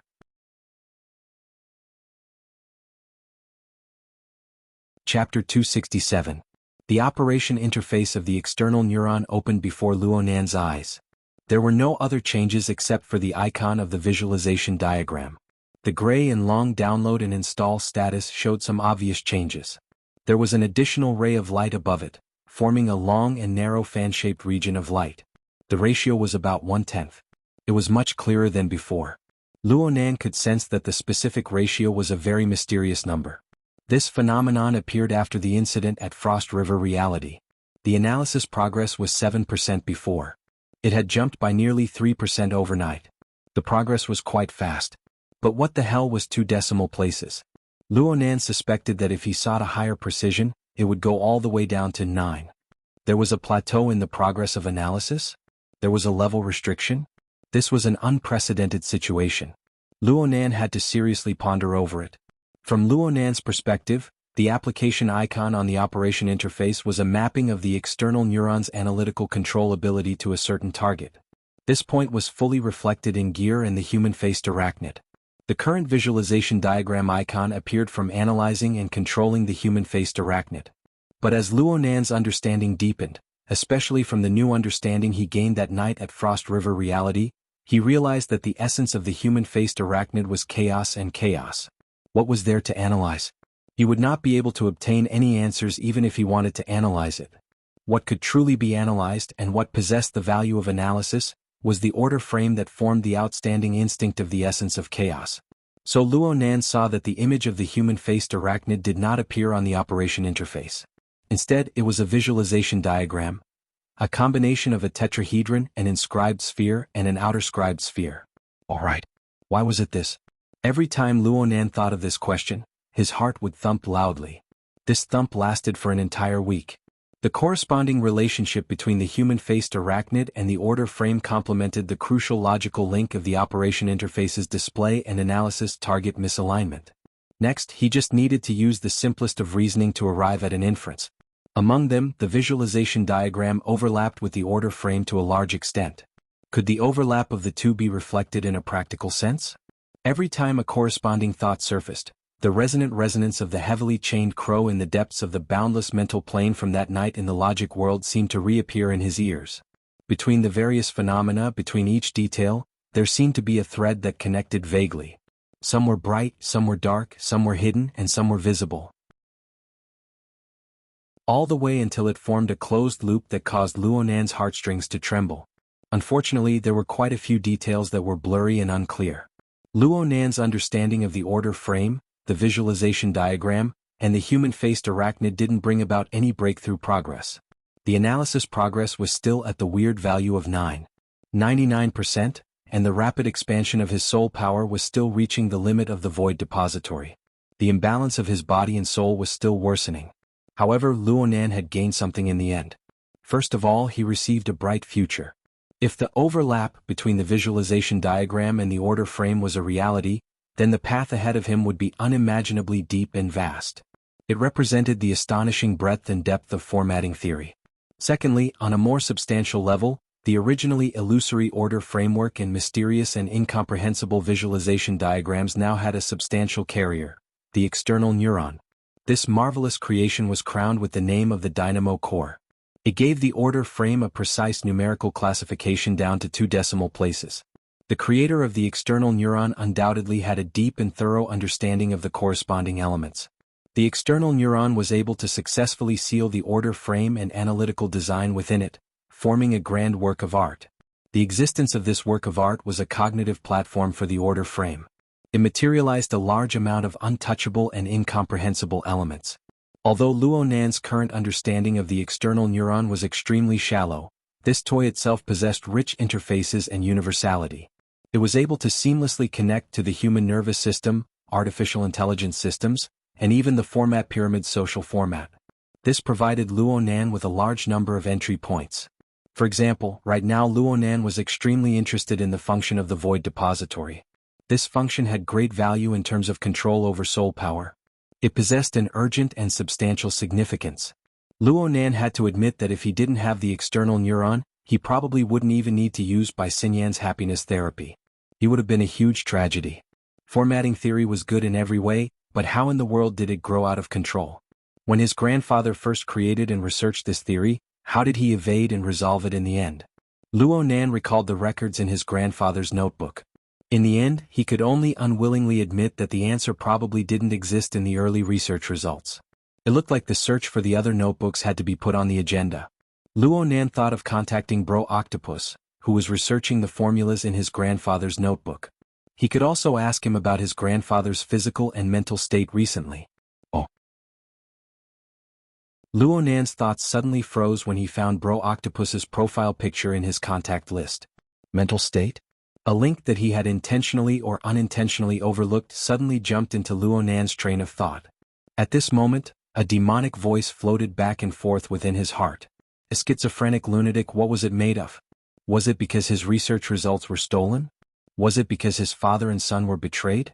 This had always been the reason Luonan believed in. But what if he looked at it from a different angle? From a perspective that he couldn't have imagined before, but right now, it was truly placed before his eyes? How could a creator not be a practitioner? How could the results of formatting theory not be used on his own body? Then if, and only if, this theory was ultimately unable to resolve the problem of the uncontrollable growth of soul strength. It was unable to resolve the problem of the imbalance between body and soul. It was not a perfect theory. Luonan used an objective attitude to make a hypothesis. Then what would his grandfather's state be like? It must be known that there was a 99% chance that there was not a single external neuron in his grandfather's body. What would be the result? This thought made Luonan's back suddenly explode with a layer of cold sweat. And at this moment, Luo Nan recalled his grandfather's crazy words back at the medical center. With his current understanding, it seemed that there was an extremely marvelous sense of correspondence when he analyzed and interpreted it anew. When this angle of thought became clear, his thoughts were like a flood that had opened the floodgates. They rumbled and surged forward, unable to be restrained. His grandfather's situation was set aside for now, but there was still that person. That person who had delivered the external neuron into Luo Nan's hands in an inexplicable manner. That person who could not be bypassed, who could not be cut apart. His methods, his objectives, his considerations, what would they be like?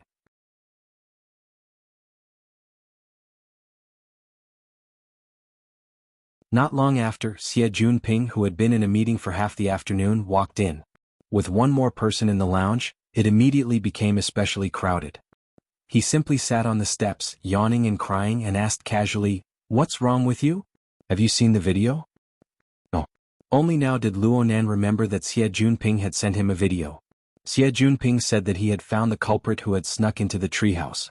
However, it was a little different from what he had expected. "You said it was a magical mouse?" "It's a muskrat, not a rat." Xie Junping gnashed his teeth as he corrected Luo Nan's misconceptions. It could be said that the brown-skinned mouse that he had fought with for nearly half a month was engraved in his heart. That thing is definitely not ordinary. It's impossible for a normal rodent to have that kind of reaction and behavior pattern. It must have mutated after eating some waste from some laboratory. Luo Nan was able to feel Xie Junping's emotions. Xie Junping's attention wasn't just on the body of a rodent. Today, Luo Nan arrived at Gear with a completely new appearance, shocking Luo Nan. He could roughly imagine how much effort Xie Junping had put into planning for the past 2 weeks. Xie Junping was the first person to treat Luo Nan like this, aside from his own family. Luo Nan had no intention of placing the reason within the framework of the format pyramid. He wasn't willing to speak dry words of thanks. He just silently remembered this favor and grinned. "I'll look at it later. I'll wait until I catch that mouse. A muskrat. Steam, braise, or stir-fry it up to you." Xie Junping couldn't help imagining the beautiful scene of the brown-skinned mouse being tossed into a pot of oil. However, he soon sobered up and asked Luo Nan, "Aren't we going to that Daoguan? When are we leaving?"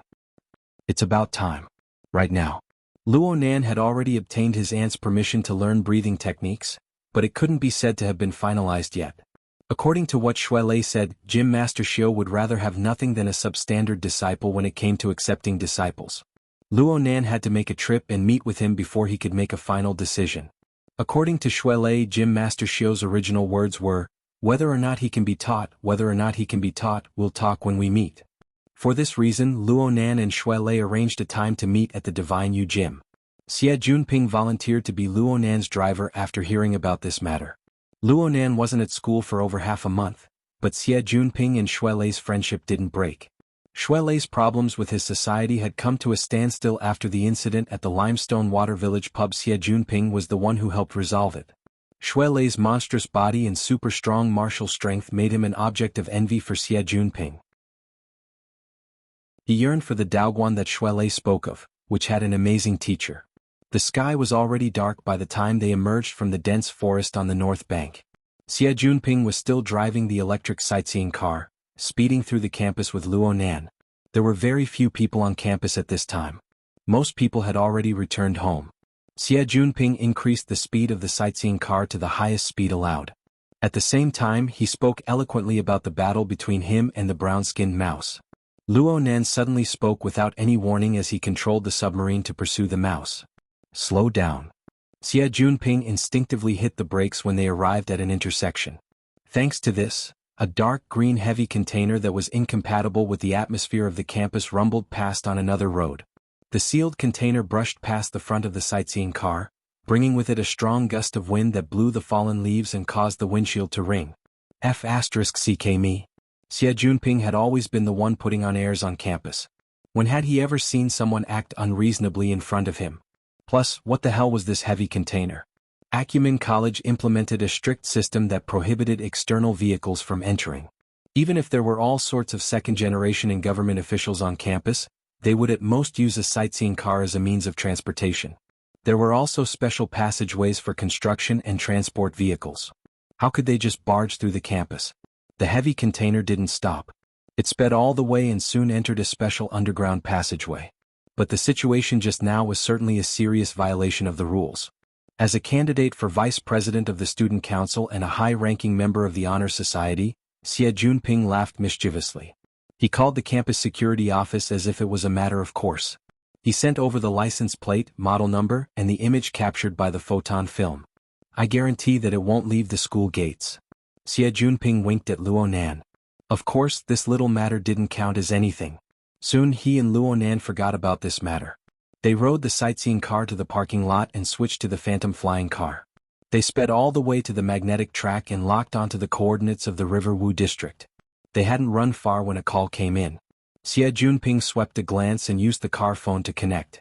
He chuckled and said, "Old Du, what's up? You're free from worry?" Chapter 269. What the hell? Xie Junping was baffled. "Old Du, you must have taken too many drugs." "Take your sister. What did I do to piss you off? Why did you detain my car for no reason?" Old Du's voice was far too sharp. He was clearly furious, but this voice made him sound like a shrew cursing in the street. Xie Junping could not help but laugh when he heard this. He understood. "So that box of goods is yours? You're in the car? I'll run you over in the car." Xie Junping did not mind. He slapped the steering wheel and laughed.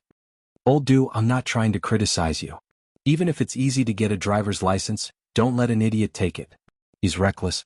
One mistake and the casualty rate will skyrocket. Your old man at the traffic office will get angry with you." "Xie. Okay. Don't worry. I'll give the security office a call and have you drive the car away.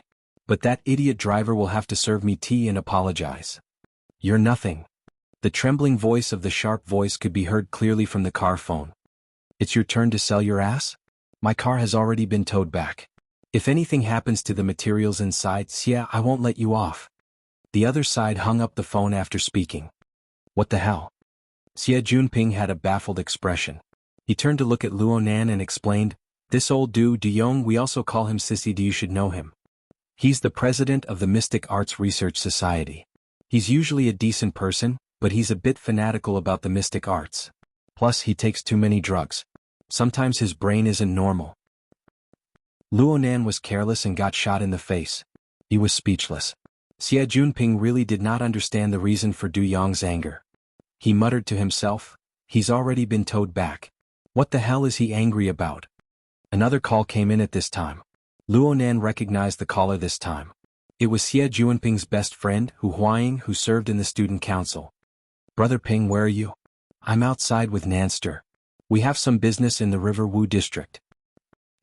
Nanster is here too. That night at Frost River Reality, this brother just happened to be there. He was knocked out by Huang Bingzhen's holy swap. Even though he had been unconscious at the time, he had woken up later on and asked around about the situation. He had roughly figured out what had happened. No matter what was said, Luo Nan was the one who led the special forces all the way to the room they were in and transported them out. It wouldn't be an exaggeration to say that Luo Nan had saved their lives. Naturally, Hu Huaying looked at Luo Nan in a different light. Luo Nan also greeted Hu Huaying, "Brother Hu." Hu Huaying quickly cut to the chase. "I heard that you just helped the Mystic Arts Research Society seize old Du's car?" Xie Junping was confused by the logic behind it. "What do you mean?" "What do you mean by, help, the Mystic Arts Research Society? You don't know? Not only did old Du resign as president, but he also left the club. Before he left, he packed all the equipment and materials he had left in the club into his car. In the end, he was detained by the security office. The people from the club chased after him, but they were taken back untouched." CK. Xie Junping was shocked by the twists and turns in the story. Something like this had actually happened. This was no longer a matter of the former president resigning from the club. This was a matter of a complete change in the world. It was a matter of shedding all pretenses of cordiality. Just how chaotic was the Mystic Arts Research Society right now? Xie Junping shot a glance at Luo Nan. He could not help but think of the problem of the ownership of gear. It would be strange if this sort of Mystic Arts Research Society could wrestle with the Construction Society. What about the financial backers behind them? They just watched helplessly as the club tore at each other? All right. You said that a big financial backer withdrew his investment, right? Luo Nan's eyelids drooped. Xie Junping had already told him about this matter. But his understanding was different from Xie Junping and Hu Huaying's. Luonan knew that this matter involved the current situation in Xia City, especially the Order of Justice. Old Du really is a failure as a person. Xie Junping sighed at the Mystic Arts Research Society's lack of effort. He had quite a headache for a time. Luonan really couldn't just turn around and leave after today's matter. Not to mention the fact that his withdrawal of investment had aggravated the situation. There was also the matter of how the bidding between the Mystic Arts Research Society and the Construction Society would end. How would gear belong to them? All of these were troublesome. He slapped the steering wheel. Fine. I'll go back and take a look. Luonan nodded. It's good to go back first. Don't. You've already made an appointment with someone. This is the first time we've met. You might have to call him master in the future. You need to leave a good impression. Don't ever be late. As he spoke, Xie Junping controlled the flying car to stop at the edge of the safety island. It's not far from the school. I'll have Old Who come pick me up. You drive the Phantom over. You have the authority anyway. We won't delay each other. I'll let you know if there's anything later. Luonan looked at the time and didn't refuse. The Phantom flying car quickly drove away. Luonan sat in the front passenger seat without moving, allowing the flying car to move forward in automatic mode. Luonan was pondering over the matter of the Mystic Arts Research Society. According to the information the society had recently grasped, the Order of Justice was one of the biggest financial backers of the Mystic Arts Research Society. And it wasn't just Acumen College. The Mystic Arts Research Society was simply a standard in every school in the Pingjiang district. The shadow of the Order of Justice was behind all of them. The boundary between the secular world and the inner world could be blurred to the greatest degree in the field of the mystic arts. This was an excellent channel to absorb talents. However, during the incident at Frost River Reality last week, the majority of the dozens of priests and knights of the Order of Justice had died in the logic world. This included a first Ablatum and 8 of the most elite Ablatum knights. The fleshly body of the person in charge and Wang had been shattered. Only his soul had merged with the body of a demon, and no trace of him had been found. Right now, the elites of the Order of Justice in Xia City were all gone. Only Jing Xiao and Bays were left to support the overall situation. It was hard to avoid problems. It was worth noting that the Order of Justice did not immediately transfer members into the team to make up for the vacancy in Xia City. Instead, they were tossing and turning in other cities. They created what could be called a textbook example of pressure transmission. The Ability User Society of Xia City faced an external threat and quickly transformed it into internal pressure and censure. It was said that the upper echelons of the society had been having headaches for the past few days. Luonan sighed and his mind sank down. He roughly sensed the surging undercurrents of soul strength from the hollow depository. Then he continued to sink down, entering the interface of the format pyramid where it was difficult to determine the real and the real of the external neuron. Right now, the interface, which had been like a turbid river, had undergone a major change in appearance.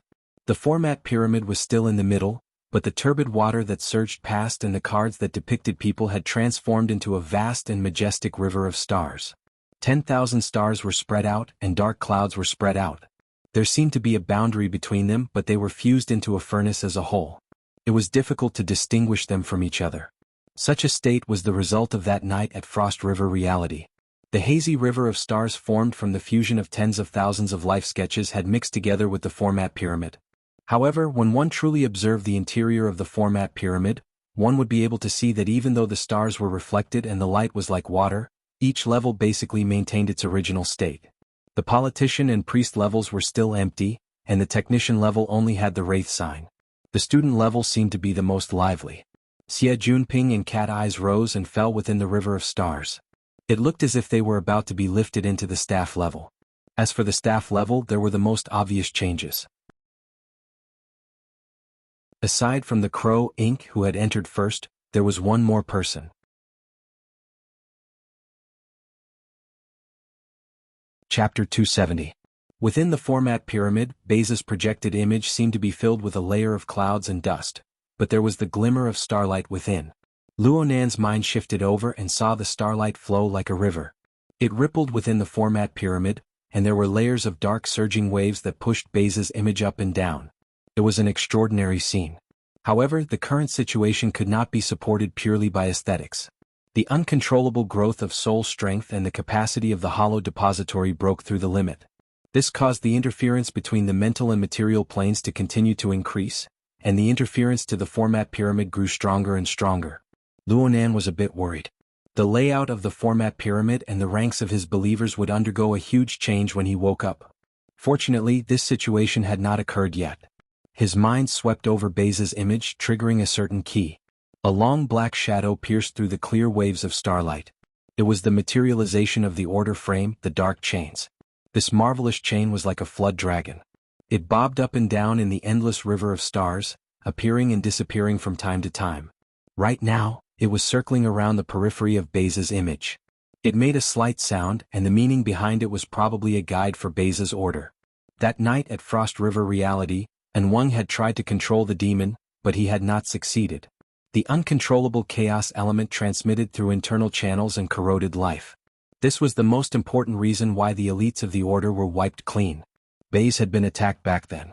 He had nearly exploded and died. In his despair, he had sought out Fairchild, hoping to obtain a dignified death. After Fairchild had restrained Baze, he had asked Luonan to use his order frame to help Baze comb out a new path of life. Luonan had indeed succeeded. Although Baze's life essence had been completely corroded and replaced by the chaos element, Luonan had established a brand new binding order upon this chaos. Baze relied on this to live in this world. But because of this, Baze's life was in Luonan's hands. Of course, Luonan had been asked by Fairchild to save Baze. He did not want to do anything to Baze. Luonan did not think that a strong person like Baze would be able to control him if he were to harden his heart and seek death. After that night, Luonan did not attempt to do anything to Baze. He was admitted to the hospital for treatment, distressed by the increased loss of control over his soul strength. Fairchild was summoned back by the upper echelons of the Order of Justice for questioning and investigation. The two sides did not contact each other. Many times, Luonan simply forgot about this matter. The unforeseen event of the Mystic Arts Research Society made Luonan's train of thought circle around. He was thinking, should I get in touch with this person? Luonan hesitated for a moment, but he didn't make his next move. Aside from the Wraith sign and ink, Luonan had not used this channel to contact or control anyone. It was one thing to treat a Darksider species that lacked intelligence and his own pets. But it was another thing to treat Xie Junping, Cat Eyes, and Baze, a highly intelligent life form. He didn't know what the order framework could do. Moreover, contacting Baze because of the Mystic Arts Research Society was a little funny. After all, in the eyes of a powerhouse like Baze, the level of a school society was too low. Luonan shook his head and his mind left. As the saying goes, cultivation knows no sun or moon. To a large extent, it referred to the complete loss of one's grasp of time in the outside world when one was in a state of meditation. Luonan felt that he had walked a full circle in the format pyramid interface. In reality, nearly half an hour had already passed. The Phantom flew all the way in autopilot mode and entered the Riverwu district.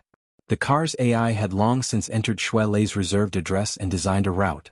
Soon, it brought Luonan to the Bashan building where the Divine Yu Gym was located. This was a large standalone high-rise building. It occupied an area of over 100 acres. Its name was Bashan, and its design was an imitation of the ancient Bashan furnace.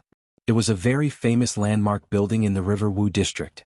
Bashan building was shaped like a mountain, wide at the bottom and sharp at the top. The lower level was a tidy office building, and the upper level was a business district with stacked heavy rocks. Various stores were scattered within, and there was an extremely brilliant green aerobic track that circled around the building and reached the Sky Garden at the very top. This should be one of the highest class business districts in the Riverwu district. Gym Master Shio must be quite wealthy to be able to open a store here and open a gym. Luonan parked the car in the underground parking lot and took the elevator to the high-level business district. He then contacted Shui Lei and soon found the location of the Divine Yu Gym under Shui Lei's guidance. If the Bashan building was viewed as an artificial mountain, then the Divine Yu Gym should be located in the area halfway up the mountain. It did not take up a large amount of space. It was an open-style building with an ancient courtyard. The building was limited by the topography of the business district. The three courtyards were pushed up, occupying a corner of the building facing the sun. It was as if the building was built against the mountain. It was extremely elegant. Though it was located in the bustling business district, the front of the gym was quite simple. A simple signboard with the words, Divine Yu, hung on it. It was upright and proper. There was no money left behind and it lacked any distinguishing features. Shui Lei rushed out to welcome Luonan at this time. He was wearing the light gray training clothes that Luo Nan had seen him in for the first time. There was a symbol of a three-legged cauldron on his chest. His muscles bulged out the training clothes, making him look even more majestic. Luo Nan's gaze stopped on the three-legged cauldron symbol for a moment. He suddenly thought of the gym master's name. Of course, it was also the name of this gym. It was very likely that the gym master's name really came from the story of Yu forging the 9 cauldrons. A person was like their name. Looking at the appearance and layout of the gym master Xiao Xinyu was indeed an old-school figure. Shuelei didn't know what Luo Nan was thinking in an instant. He grinned, a bit embarrassed. Nanster, the gym master is currently teaching a small class. I'm afraid you'll have to wait a bit. Half an hour is fine. Luo Nan wasn't in a hurry. It's nothing. All right. Can I listen in for a bit? Shuelei scratched his head when he heard this. This class won't do. They're all 7 or 8-year-old kids. They're all unstable. Once they fall apart, it'll be hard to gather them again. Let's go to the mind study first and wait a bit. Luo Nan didn't insist. He followed Shuelei inside. He was just a bit curious. The gym master is personally teaching the children? When Luo Nan was young, his aunt and uncle had signed up for a few martial arts classes for the sake of training the children's bodies. It wasn't easy to see the owner of the class. Normally the class was taught by a coach. The gym and the training classes were different. There are few people in the gym. It's hard to allocate them. Plus, it's important for the children to build their foundations. So the gym master is personally coming. Shuelei turned his head to look. He lowered his voice and said, Actually, there are very few children who can persevere. They can't endure the hardships. The gym master also said that there aren't many who truly fit his path. There's no need to forcefully sculpt them, but he can't mislead the students. From a mischievous rock to an unpolished jade, it's enough to shine through. Maybe one day they'll be enlightened, and they'll be able to rely on this path. Luo Nan laughed as he looked at Shuelei.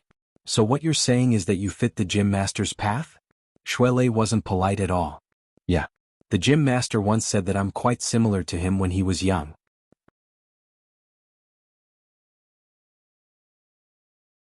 Chapter 271. The sky had turned dark long ago. There were not many lit places in the Daoguan. The front courtyard was a bit livelier. There were students and parents shuttling back and forth under the lights. There were very few people when they reached the middle courtyard. The corridor was lit, but it made the courtyard even darker. Shuelei led Luo Nan up the corridor on the left. They arrived at the back courtyard.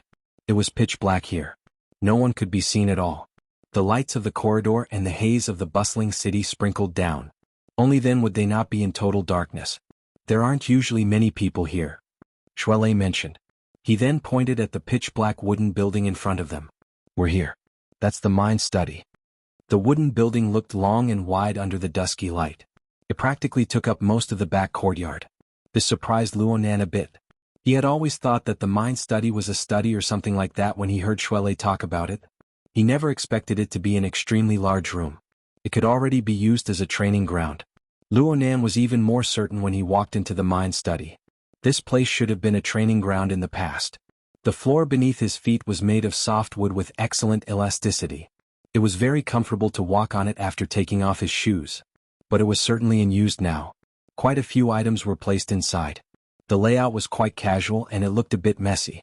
There was a short table placed near the door. There were a few cushions and a tea set on top of it. There was a stove next to the short table. It was used to boil water and boil tea. It was clean and tidy. It really did look like someone was here often. Shuelei turned on the lights. The lights only covered the area in front of the door.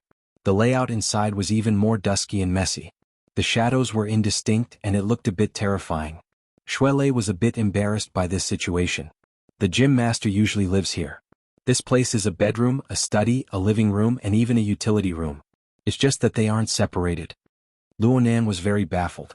Why? The gym master said that he's impatient and full of fire. He needs an open place to channel it. It's easy to get sick if he's stifled. Of course we normal people can't do this. Shuelei took out the tea set, kettle and other things used to entertain guests as he spoke. He turned on the stove to boil water. Who knew that his wristband would vibrate the moment he put the water in? He slapped his forehead after receiving the message. Nanster, sit here for a bit. I still have to go help my senior. Sorry. Go to hell. Of course Luo Nan didn't mind. The relationship between the two could be said to have been through life and death. There was no need to be so courteous. Shuele, on the other hand, felt that he couldn't argue with them, so he put his palms together and bowed before hurrying over. It seemed that the dojo was indeed short of manpower. Luonan was a bit surprised. To be able to open a dojo in the Basan building, he should be worth hundreds of millions. Why didn't he hire a few more coaches? Or was it that business was too good for them to handle? Luonan recalled his impression of the Daoguan, but he felt that there weren't too many people in the Daoguan. There weren't many people staying in the back courtyard, and there weren't many people in the middle courtyard. It really wasn't lively. It was a little strange. He didn't think too much about it. Before the water boiled, he stood at the door and watched the wind. This sort of ancient building was rarely seen in the current Xia city. Though it was a bustling business district with an unending stream of people above and below him, the clamor of people was blocked outside the courtyard. It was truly a wonderful place to find peace amidst the hustle and bustle. Outside the mind study, 2 stone figurines lit up. The orange-red glow illuminated the entrance to the mind study, the corridor, and a small area of the courtyard. A gust of wind blew, and leaves rustled as they fluttered down. Only now did Luonan see that there was actually a large tree planted in the back courtyard. It was so thick that it would take 2 people to wrap their arms around it. Luonan was unable to make out its species for a time. He just felt the edge of the light reach out and the shadow of the tree danced. It was quiet and secluded. The rustling sound of the wind cleansed one's heart and mind. It made one's mind clear, and one's mind was silently born. Luonan stood under the wooden corridor outside the mind study. He was dazed for a time, and the sound of boiling water behind him woke him up with a start. He walked back through the door and brewed a pot of tea for himself. He was young after all.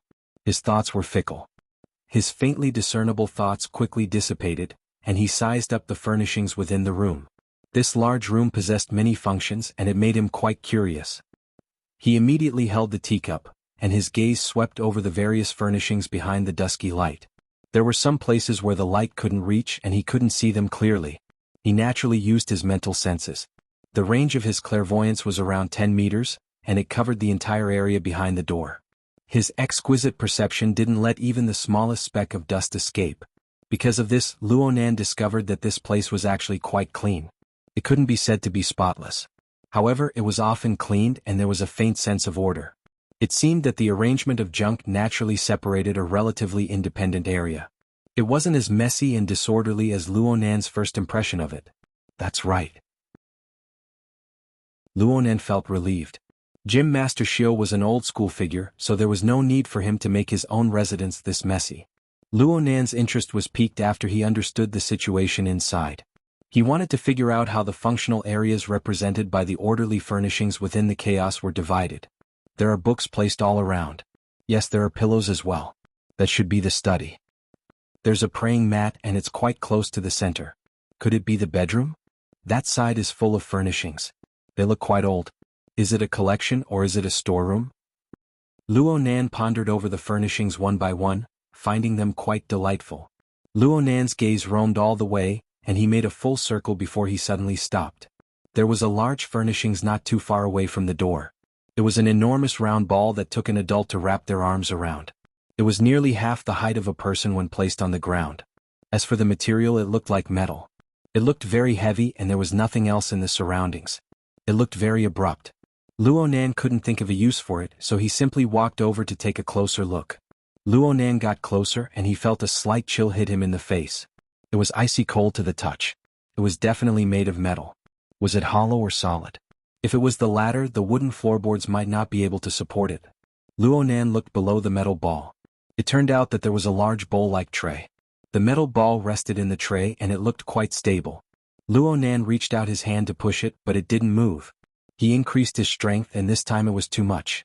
The metal ball was greatly dislocated in the tray, and it emitted a grinding sound. The sound was exceptionally clear in the empty and quiet room. Luonan was shocked and he hastily stopped his hand. He didn't know what the structure of the connection was, but he only used a bit of strength, and the metal ball began to roll slightly in the tray. It shook the floor below to the point of trembling. The spinning metal ball rubbed against Luonan's fingertips. Luonan could feel that there were uneven traces on the surface of the ball. It seemed to be broken lines and it was even colored. How could he not see a blurry pattern when the ball spun a bit? And it was luminous. There was something wrong with the style. Luonan was baffled when he suddenly felt that the blurry pattern was lifted up a bit. At first he thought that it was an illusion caused by the spinning, but then the grinding sound that came from the spinning disappeared.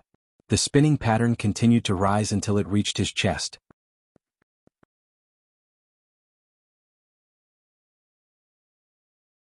Chapter 272.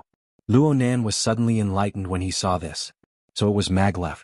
In today's world, superconducting technology was greatly developed. Similar objects were not rare. The heavy metal ball hung in midair, still spinning. Luonan fiddled with it a bit and its speed increased slightly. The colorful lines on its surface pieced together to form a clearer diagram. Though Luonan was still unable to see what it was rather childlike. This colorful toy was a bit like the floating top Mo Peng had collected when he was young, but it was much larger. Perhaps this was a prop for children to use in class? Luonan fiddled with the metal ball and touched the tray. Judging from the way the two moved when they made contact, they shouldn't be superconducting materials. He couldn't help but be curious as to where the power source for the maglev was. He intentionally increased the precision of his senses. He looked through the metal ball's outer shell and sure enough he discovered a rather odd machine buried in the center of the ball. It didn't look like an electric motor. Just as he was pondering, the sound of footsteps came from outside. Shuelei greeted him. "Nanster, the gym master is here." Luonan rushed to the door and saw Shuelei walk in with a tall and thin man. Luonan didn't get a clear look at the man's face, so he followed his earlier preparations and bowed. "Gym Master Xiao." A loud bang exploded within the empty room. Luonan jumped in fright.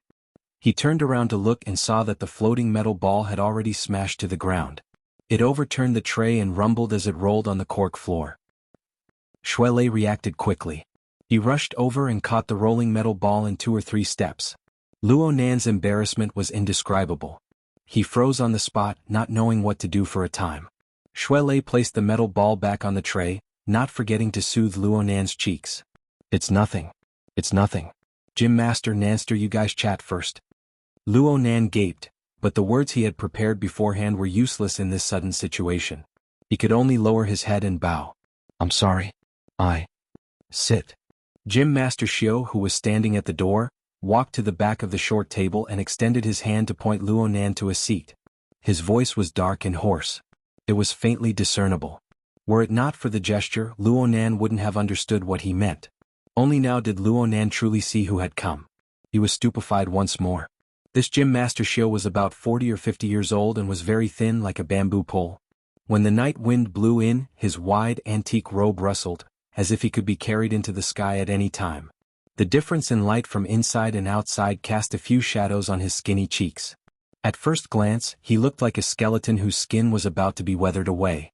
Frankly speaking, this gym master really wasn't good looking. But Luonan was no stranger to this sort of image. His grandfather had been tormented by illness all these years and it was the same.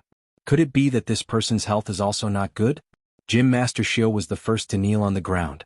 Luonan knew that this was an ancient custom, so he learned to sit down.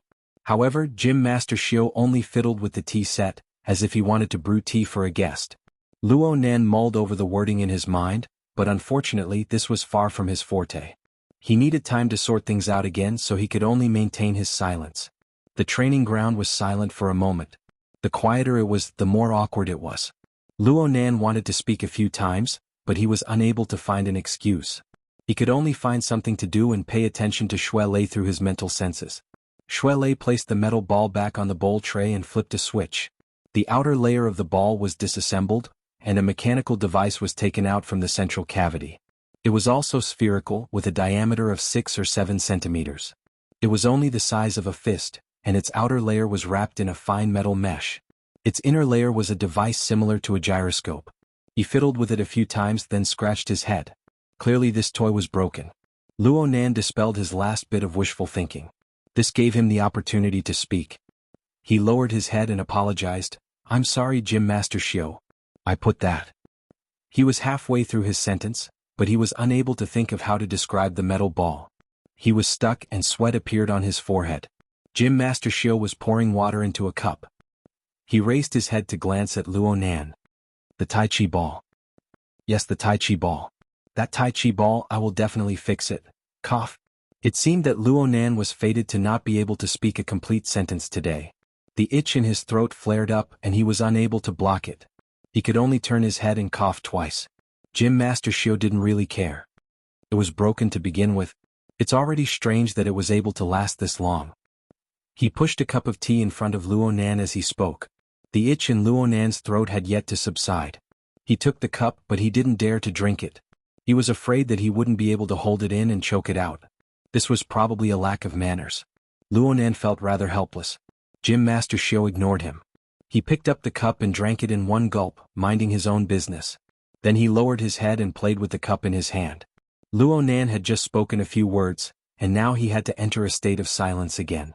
Luo Nan really didn't know what to do for a time. Shui Lei saw that the situation was bad, so he didn't care about the Tai Chi ball anymore. He hurriedly put the mechanical device back into the cavity, walked over with hurried steps and knelt to the side. He poured tea for the two of them and he secretly winked at Luo Nan. He deliberately spoke in a loud voice. "Nanster, you don't need to be restrained here. The gym master doesn't care about common courtesy."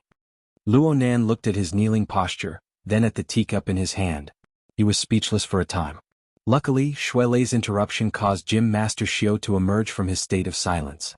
He continued to play with the cup with his head lowered, but he finally spoke. "I heard a few things about you from Shui Lei. He recommended that you learn breathing techniques to treat coughs. However, I'm not a doctor. Breathing techniques aren't that miraculous." Luo Nan listened carefully, afraid that he would mishear. But when he heard the second half of the sentence, his heart skipped a beat. He glanced at Shui Lei and Shui Lei stealthily gestured for him to calm down. "Shui Lei." Gym Master Shio suddenly called his name. Shui Lei jumped in fright. He hurriedly straightened his body and sat upright. "Gym Master. What did you say that day?" Shui Lei opened his mouth and coughed a few times. Only then did he organize his thoughts. He carefully said, "I was talking about the things you said before, Gym Master. You can inspect the internal organs, move the 100 meridians and take in the soul through breathing." Shui Lei didn't mention the more mysterious things like, observe the heaven and earth, know yin and yang and know the secrets of the gods, but the meaning was certainly conveyed. Gym Master Shio didn't say a word for another 5 or 6 seconds. He just let the cup rotate between his withered and bony fingers. Just when Luo Nan thought that Gym Master Shio was angry, Gym Master Shio slowly raised his head. His sunken eyes faced Luo Nan. "I will speak empty words when I teach. I will give the youngsters a deep impression. I will let them remember a few words. I will also avoid teaching inflexibly and rigidly." Gym Master Shio's gaze made Luo Nan's hair stand on end, but he still responded, "Yes." Luo Nan had to admit that even though Shui Lei was a living example placed before his eyes, Luo Nan wouldn't believe most of Shui Lei's mysterious description. He really didn't expect that he would be able to cure a serious illness by learning breathing techniques. He mainly wanted to avoid offending Shui Lei. He also wanted to make his life more convenient in the future. Gym Master Shio's words were more realistic. Luo Nan could naturally accept it. A few seconds of silence passed before Gym Master Shio spoke once more. "No matter what kind of technique it is, you must start from the real thing. Time and volume are the correct path. Your body isn't suited for volume. Then what about time?" Luo Nan didn't understand for a time.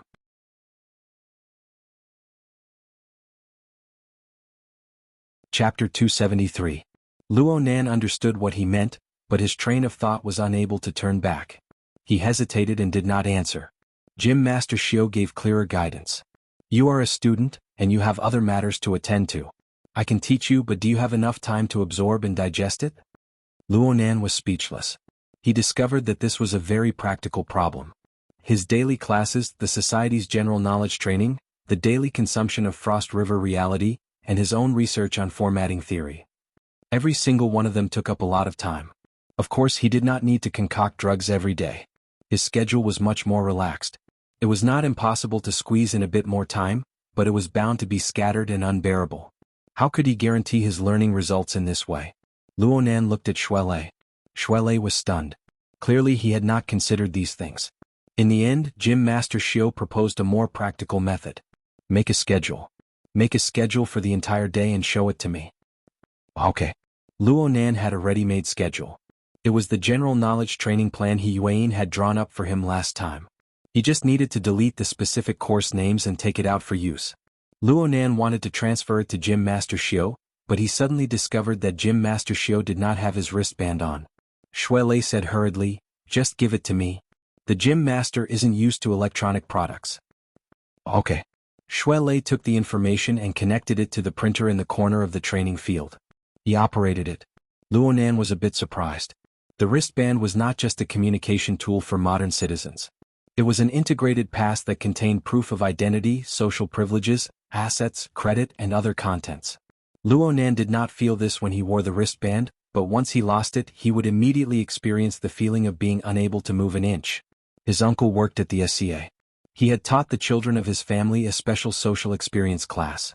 It left a deep impression on Luonan. Amidst the hum of paper being passed, Luonan was finally able to match Gym Master Xiao with the image of an old-school character he had preset. It seemed to make sense to use this as an explanation. Shui Lei handed over the printed form. Gym Master Xiao swept his gaze over it and said calmly, "Who made this?" Luonan was startled. Shui Lei laughed before he could respond. "Could it be Secretary He?" "Oh, it's Sister He." Gym Master Xiao lightly shook the paper, causing it to shatter. Then, he placed the paper on the short table and placed the cup he had been playing with on top of it.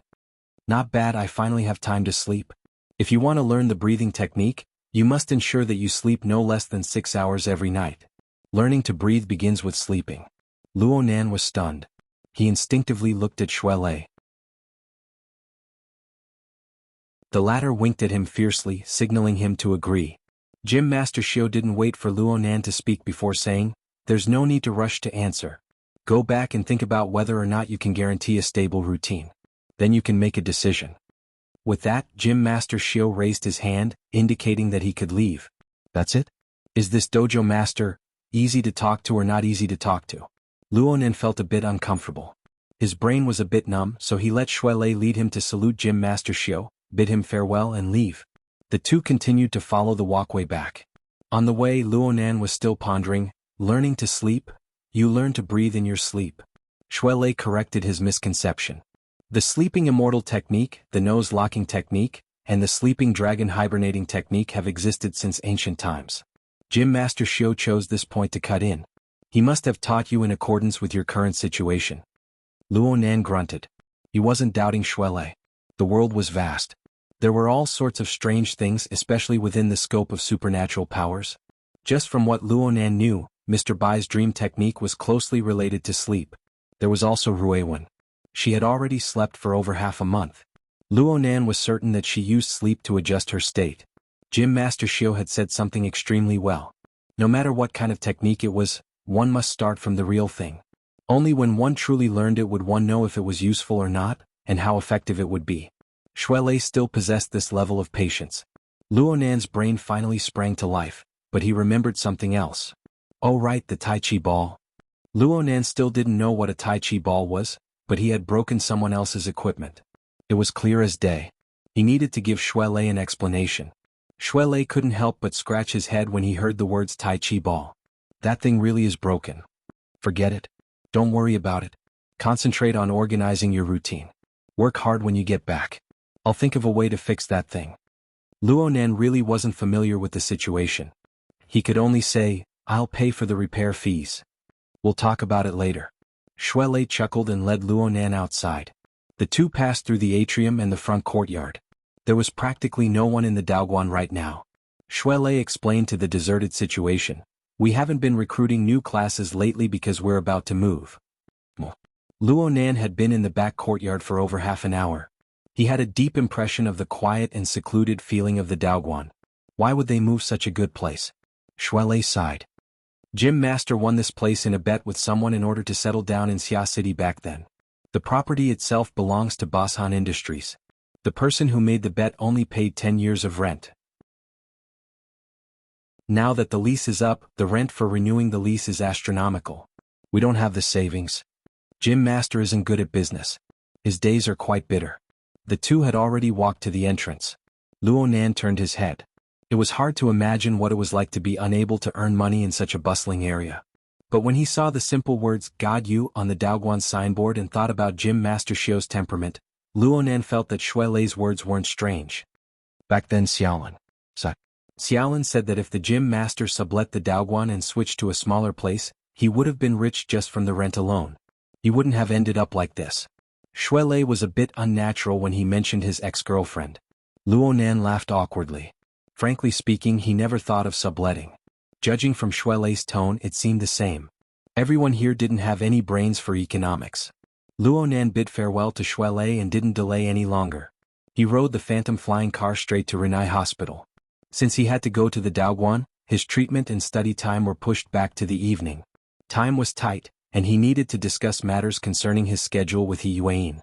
However, when Luonan arrived at the hospital and saw Bai Xinyan, He Yuan was nowhere to be seen. If you want private tutoring today, you'll certainly be disappointed. The accident investigation team from the Society's headquarters just arrived in Xia City half an hour ago. Bai Xinyan gestured for Luonan to take off his clothes and put on his equipment. She raised her eyebrows when she saw Luonan staring blankly in place without moving. Student Luonan, please don't make your disappointment so obvious, okay? Ever since He Yuan had revealed Bai Xinyan's intentions, Luonan's resistance to her teasing had increased greatly. In a certain sense, this could be considered a kind of confrontation. He thought for a moment and asked, "Investigation team. What does she mean by adding the accident?" Bai Xinyan placed a hand on his shoulder. "Gym Master Xiu, what did he say to you?" "That you're tuning in to the Dreamy Chapters YouTube channel. We're so grateful for your support, and don't forget to subscribe to join us on this incredible journey through captivating stories. Your generosity through donations truly makes a world of difference, as it's the primary source of revenue that allows me to expand and enhance this channel for you. Thank you from the bottom of my heart for being a part of this adventure."